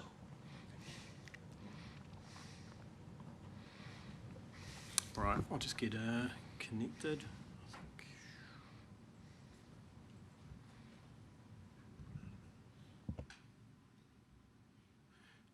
Right, that looks like it's showing up okay. Yep. Okay, so going to run through the regional spatial planning process and then dip into a couple particular areas around council's involvement. So really just, I guess, scene setting. I've got about 10 slides. I think probably best to take any questions at the end, because probably some of those questions will relate to slides that are coming up. So just, I guess, just stepping out and starting at the beginning, you know, the purpose of the Regional Spatial Plan is to provide a long-term strategic framework, and it guides urban development, infrastructure investment and land use decisions across the region. I guess what's really important though, it is a lead-in to a land use plan, which is, you know, for our city, so effectively a renewal of our city plan. And between the Regional Spatial Plan, the RSP, and that land use plan, we will need to show that we are providing for that 30 years growth, and in particular, you know, that's likely to be set at a high growth level and needs to build in that additional 20%. Seems to be the direction we're headed. So it is relevant to the conversations we've been having around the table today and the need to be stepping forward and planning for that growth. So, you know, the yellow-orange dot there shows us where we're at today. We're still pre-enactment, so we've received the bills, but we're waiting for those to be enacted, probably around September. And as Andy said, we're waiting for a select report to come out on around the 20th of July, which will give us some of the key detail to how the bills might or might not have changed. And then, you know, once it's enacted, we've got around a 15-month timeframe at the moment. We think that could get extended slightly to prepare that regional spatial plan.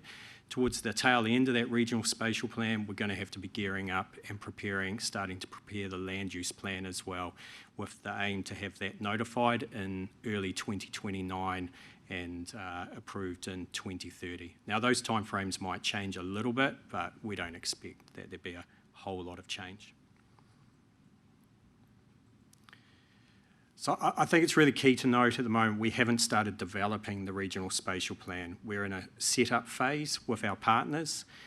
We have started, as you're aware, liaising and working closely with our partners, Regional Council and the other councils across the region. And the key areas that we're working are towards a process agreement, and I'm going to talk a little bit more around that in a few slides. Draft program planning, so very early phase of sort of saying, well, how are we going to work over that 15 months to make sure we meet the timeframes. Data stock take and evidence base, so understanding what data and evidence we currently have and where the gaps are likely to be, to get a bit of a head start. Working with regional councils, Maori engagement team is starting to put together an engagement plan to engage with iwi and hapu across the region, and they're engaging directly with the Maori engagement teams from each council. So that's still very much in its early phases, but is commencing, and in a similar way, starting to look at, you know, that stakeholder and community engagement planning, but nowhere near going out for that engagement itself. Much of this would come back through this council and the other councils for approvals or input along the journey, and I'll touch on that a bit more. So yeah, just to emphasise, the bills, they haven't been enacted. We won't be seeking any decisions on these matters before that enactment, because we need to understand exactly, you know, the content of that, and that will, you know, we're likely to have to continue to refine our preparation and set up. Yep, covered that next point. So, you know, in terms of moving forward, we are very much looking to build off the work that each sub-region has done. So obviously for our sub-region, that is the Smart Growth Strategy, and I think the many years of work that's taken place to build or to develop that strategy and take it forward. Of course, there will be refinements because, you know, year by year we're learning more and understanding more, and so there's that opportunity to prioritise certain actions through that and refine and move forward. But if you look at that diagram, that's kind of indicating what a regional spatial plan might look like. At the top, you've got that whole of region chapter, and we see that probably around 20% sitting across the top, and then the balance, 75-80%, being made up of the sub-regional chapters, so very much bottom up into that process. And we have smart growth, and then the other sub-regions also have their spatial planning and their joint committees that they would work through. As I'll show on the next slide, very much, while developing from a smart growth perspective, it is about taking this council and the other councils along the journey with the appropriate sort of inputs and decision points along that journey. And I guess as we work through development of the process agreement, and I'll talk about that in a moment, that will be the opportunity for this council to talk more or to put forward more how they would like to be involved in the process, or how you would like to be involved in the process. So up in front of you now is a timeline for the balance of this year. So as I say, coming in around September, we're expecting enactment. So at the moment, those blue boxes, we're currently working on the process agreement and draft program planning. That all does relate to resource requirements, funding and so forth, but I think that'll get fleshed out a bit further down the track. So we're providing you this update at this point, but we expect that on the 18th of August, City Future Committee, we will come back for a workshop or a report to to specifically look at the principles moving in towards that process agreement and any other matters that have been developed around that. Seek your input before that would go to a mayoral forum. That September period, we expect that enactment. We'll then understand whether any refinement or any further information that we need to be working to, and then again coming back to councils and through smart growth, specifically focusing on developing the process agreement and moving towards standing up a spatial plan committee, which would be responsible for delivering the spatial plan. And so we're hoping to have workshops through towards the end of the year, and then coming to council and other councils, or the other staff going to their councils in that December, early in the year, early in 2027.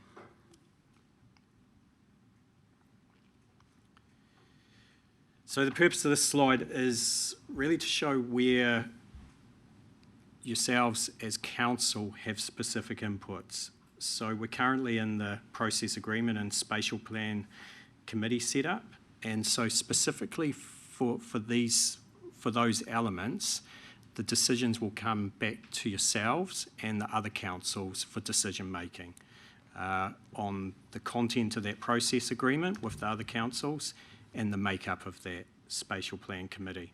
And I'll follow up in a moment. Moving through the process, we will continue to come back to this council to provide information, to seek input going forward as the spatial plan is developed. And the council involvement will be set down through the process agreement that we bring forward to you to consider.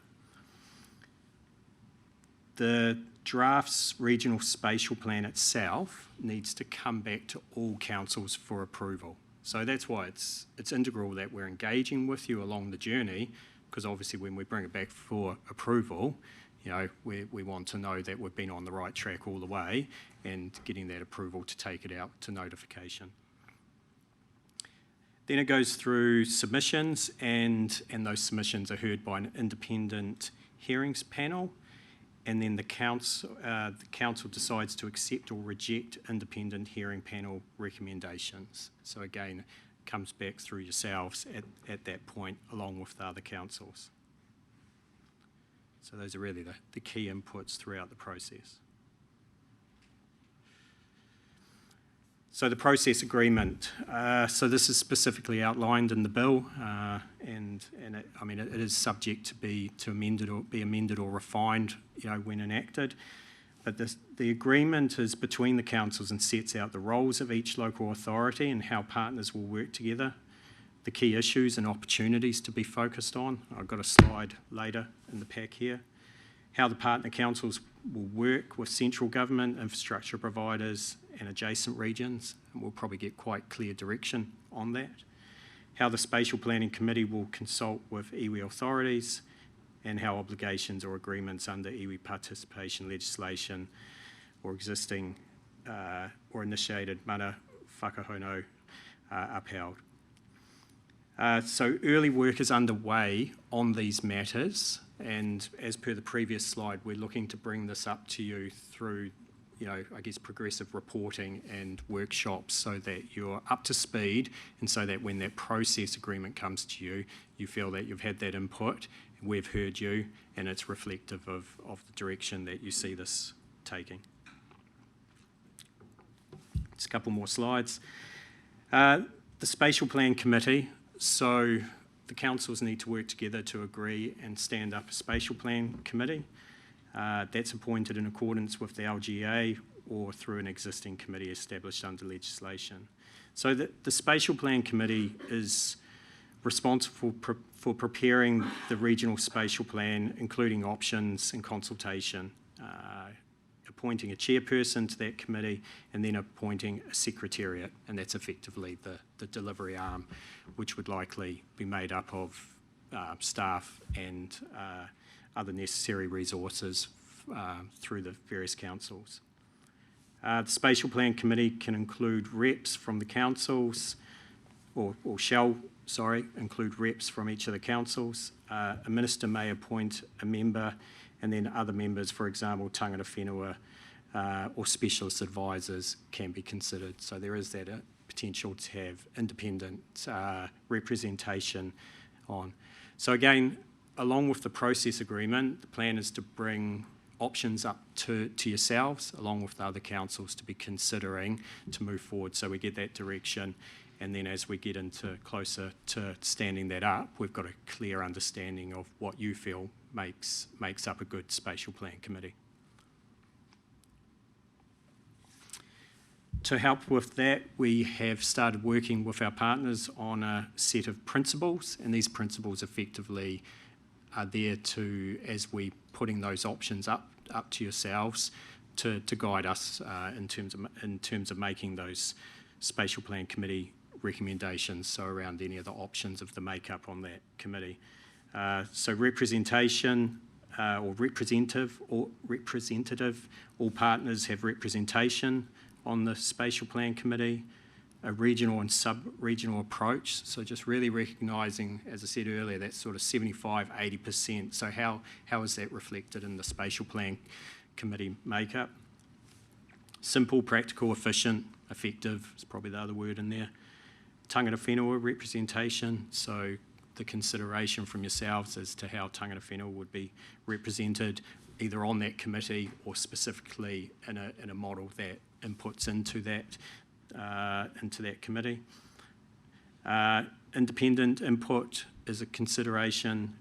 Capability, which kind of relates to that independence potentially also. It's future-proofed and legally recognised.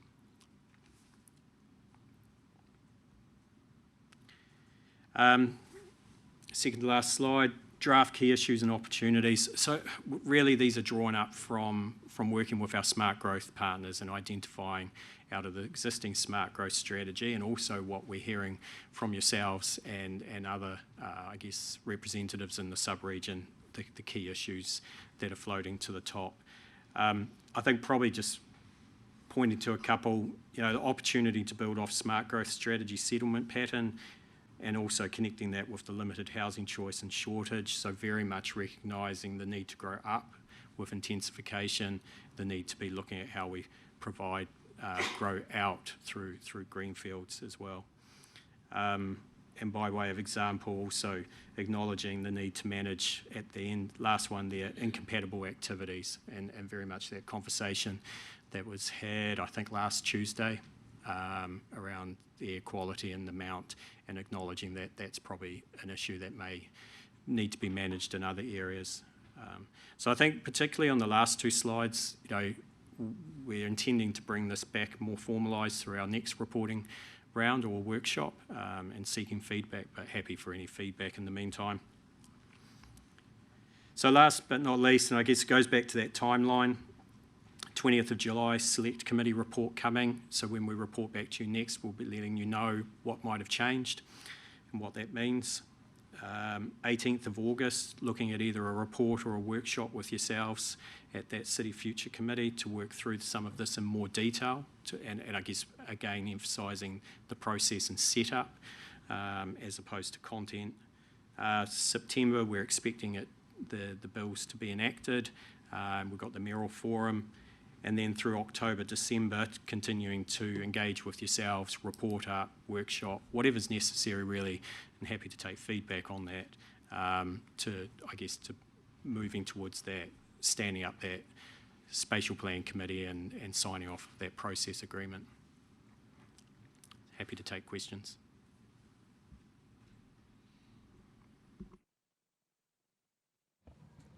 Deputy Mayor Schooler. Thank you, Chair, and thank you for that report, which I had asked for, so that was great. You talk about the regional spatial plan as a lead-in to our city plan, and I think that's where we need to, we recognise how important that is. So just a few questions on your new information that we hadn't seen. So you talk about a data stock take gap, so a data stock take, and then you said you'll have the gaps coming back to us. So when will that happen? So the data stock take and evidence base, they're currently working closely with Regional Council on that, so we'd be able to provide an update at our next meeting as to the where 18th of August. Yeah, just noting that we expect, that it will be a continued piece of work that will take some time to work through, but we can provide that at the 18th. Happy with that. You also talked about iwi and hapu partner engagement is already in progress. How is that involving probably Arthur and because we're reviewing our partnership program, how is that, who's being involved at the moment? Who's involved in that at the moment? So currently it's at a staff level across Regional Council and the broader councils, and it's been led by Regional Council's Maori engagement team, and the first step they're taking is to engage directly with each of the councils' Maori engagement teams, our Takawanga team by example, to have that initial corridor around what is the most, or what is an appropriate way to be engaging with the many, tangata whenua reps across our region, and understanding how we operate at a city level, how we operate at a sub-regional level, and then stitching together a proposed engagement plan. So at this point, we have Smart Growth have provided updates directly to the combined tangata whenua forum in terms of the process, not dissimilar to, or a little bit, of what you're seeing. And then once they've, worked through the proposed engagement plan, I understand that they'll start to go out to some of those key representative tangata whenua groups to seek their feedback on that approach. So that there will be a terms of reference for the spatial plan committee? Yes. And you'll come back to that on the 18th of August? No, that would come later. I think initially, 18th of August will bring, options. We'll bring some of the content that's been developed to feed into that process agreement, but it would be probably leading into the last quarter of the year that you would start to see that terms of reference coming through. So we'll be seeking input on principles, the key issues, some of the guidance around how specific matters which would inform that terms of reference. But I think the terms of reference itself will be later in the year. But in terms of the people that might be on that, you have got council with a capital C up there as if elected members could be on the committee, but then you said staff. Is there a definition of who? Sorry. So on a spatial plan committee, that will include representatives from elected members, so representatives from this council, and so part of the what we need to bring forward to you is more detail around what that spatial plan committee might look like and how you might like to see council represented on it through a number of representatives. But it's primarily elected members from across the council, and then at least one ministerial representative and then opportunity for others. Great. And sorry, one last one. So on your principles slide, that was sort of almost the principles of what the committee might look like. When are we going to, and then the next slide talks about what the issues and opportunities. I guess just even in the conversations we've had this morning, there's quite a lot of difference between staff and different sides of this council table. And some of what I'm trying to understand is when are the principles, what high level, what is it trying to achieve, what are the options we'll look at. You know, we could just say, let's just do the same we've always done and keep what Smart Growth's done because that's been, or we could say, let's go for quite a different approach. When does that discussion happen?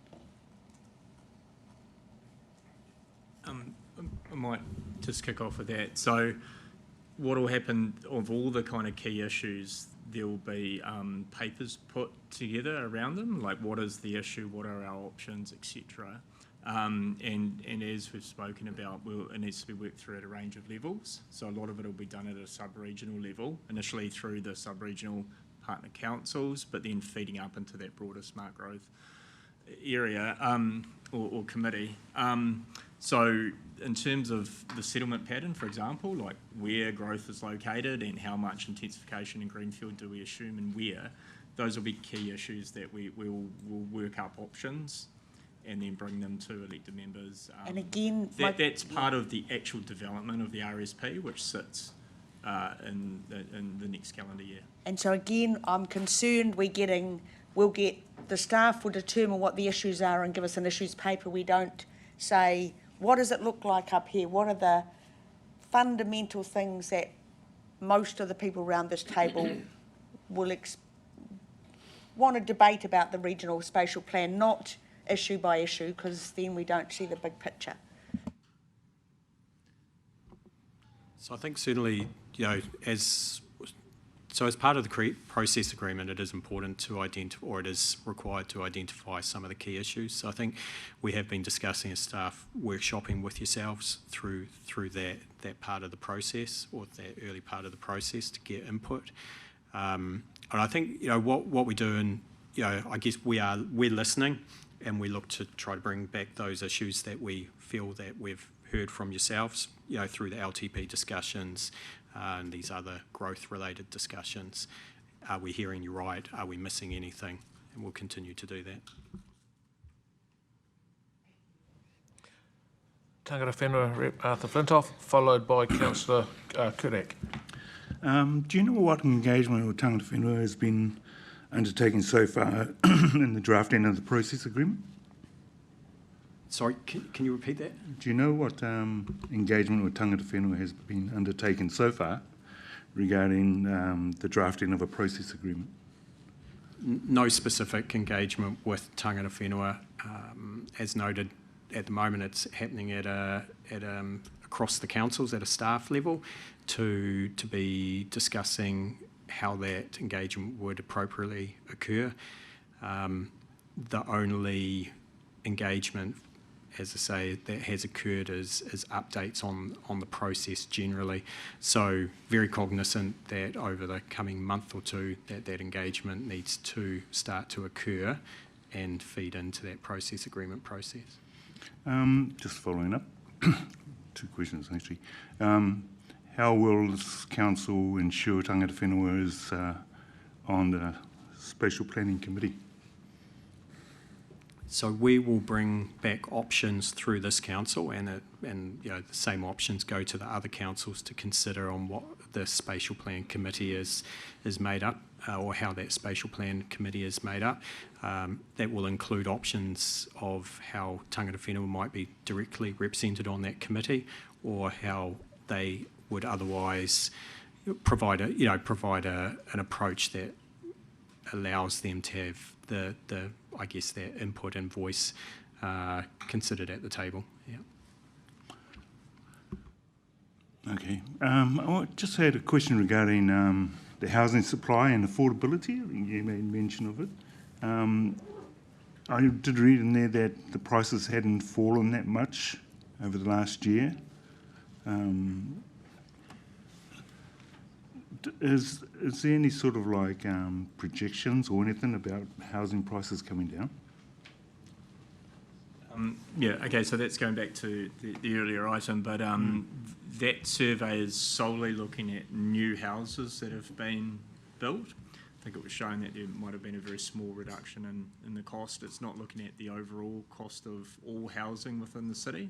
That continues to, well, has certainly dropped over the last 3 or 4 years and continues to be at a relatively low ebb in terms of any changes. I think, yeah, I mean, looking forward is always difficult around what will happen to house prices, but one of the large reasons why not a lot of houses are being built at the moment is because there's not a lot of margin in it for developers and home builders. So they are, I guess, thinking or waiting for house prices to increase further so that more housing stock can be delivered. Councillor Kurak. Thank you, Carl. Earlier you had a slide which showed the levels of decision making, and at the bottom, the minister, where is it coming up? Is that one? Yeah, the decision at the end of the day is made by the minister, and we talk about principles. Obviously, the government have got some principles or outcomes that they'd like to see. But potentially there'll be a ministerial appointment on the hearings panel, which could have an influence in the final form of that. So to what extent do you think the government could sort of step in and override the outcome of a process which is led by local government and its representatives and through the community via submissions? Is there a risk that it could look quite different? My feeling, based on the bills, would be that would be low. The bills do provide an opportunity for central government minister to review the draft spatial plan. Now, it doesn't necessarily provide or the ability to make changes at the time of that review, but I think that mechanism or that opportunity is in there to, I guess, to check in. And then, as you say, there's ministerial representation on the spatial plan committee. The ministerial decision making at the end of that table only comes in if council is rejecting some of the independent hearing panel's recommendations. But look, I mean, I think we would also be conscious of managing this through the process, because none of us want to get to a point where something is, not accepted or signed off. Just adding to that, it's not necessarily also a bad thing. It's the same as what happened through Plan Change 33, where through that process where the council didn't agree with some things that did go to the minister, and a couple of things did. But there could be things coming through the regional spatial plan that are promoted by developers or landowners that perhaps council doesn't agree with, and so it can work sort of both ways in terms of preserving council's interests, but also also the opposite as well. Did you have a supplementary, Councillor? Yes, I did. Thank you, Chair. If I can also go back to the previous slide in the report on the shift in housing typology, and just wondering to what extent that it's driven or sort of pushed via city plan rules versus a market demand which sees developers delivering that product and potentially not being related to the city plan change, but just in a general shift in demand through demographic change or whatever that could be. Do you have any idea of what caused that to happen? Was it our plan or market demand? Certainly the plan enabled it, and the plan previously was not enabling of that sort of development. And so there probably was already a pent-up demand, I think, for some of that product to be delivered, and you were previously in other similar cities like Hamilton seeing some of that housing delivered earlier than in Tauranga, where they'd already enabled it in their plan. But also I think it's, you know, over the last 5 or 10 years, housing's got a lot more unaffordable, a lot more expensive to build. So people are now economising, they have to economise on their housing, moving to smaller houses on smaller footprints that are more affordable. So I think there's a few things at play there, Rick. Thank you. Councillor Baker and then Councillor Crowther. Kia ora, tēnā koutou. Thank you guys for putting the report together. Just a couple of questions. First one, real quick. Point 10. What does pre-enactment of no regrets work mean? What does that actually mean? More so the no regrets part. What is implied by that?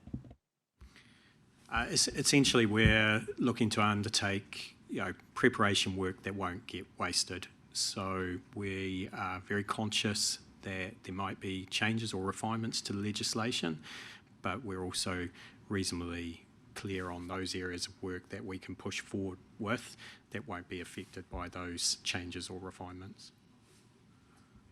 Thank you for the clarity. And final question. With the key issues and opportunities, sorry, it may be captured in the smart growth stuff and I just don't know, but I guess with a sub-regional, or with a regional and sub-regional, it's funny how you called it a chapter. Did you call it a chapter? Yes, yeah, I did. It's pretty funny. For not council-related issues, for matters. Anyway, do we include, because you talked about the 7 councils, but do we also include other like real key critical stakeholders like a New Zealand Rail in those discussions and planning conversations? Or are they a separate conversation altogether? There's a requirement to undertake and engage with infrastructure providers, which would include Kiwi Rail, for example, and that's a specific part of the process. And also through the regional spatial plan, it provides opportunity for those infrastructure, well, it mandates that engagement, but also provides opportunity for designations around infrastructure of regional or national significance as well. Councillor Crowther. Just one, do we have any intel in terms of the 3-week delay on the for the select committee for those bills? Is that just sort of run of the mill, or does it indicate something more substantial? We don't know. I'm not sure. I don't think we can read too much into it.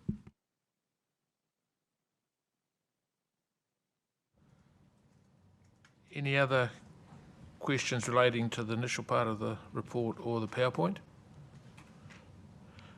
Because what I was looking at doing now was going into the public excluded to cover off the public excluded item attached to this report. Any? No? No, there's a public excluded item attached to this. Yes, Andy? The only point is whether we want Kaylee to briefly speak to the cross-regional waste strategy work, Do you want to do that? Which is separate to what the workshop is coming up after this, yes. What's the preferred order? Cover off that PowerPoint or do the waste management? I just was making sure. I'm well aware that Kelly wants to cover that as well. Is there extensive volume of questions related to the public excluded portion, the item? Do we need to do? No, I'm happy to deal with it in the confidential section at the appropriate time in an omnibus with other things like minutes. Yeah, I was going to do that. That's what I was going to do right now. So yeah. So do I have someone prepared to move that we go to public excluded? Councillor Taylor, seconded by Councillor Wollaston. All those in favour? Aye. Against? That is carried.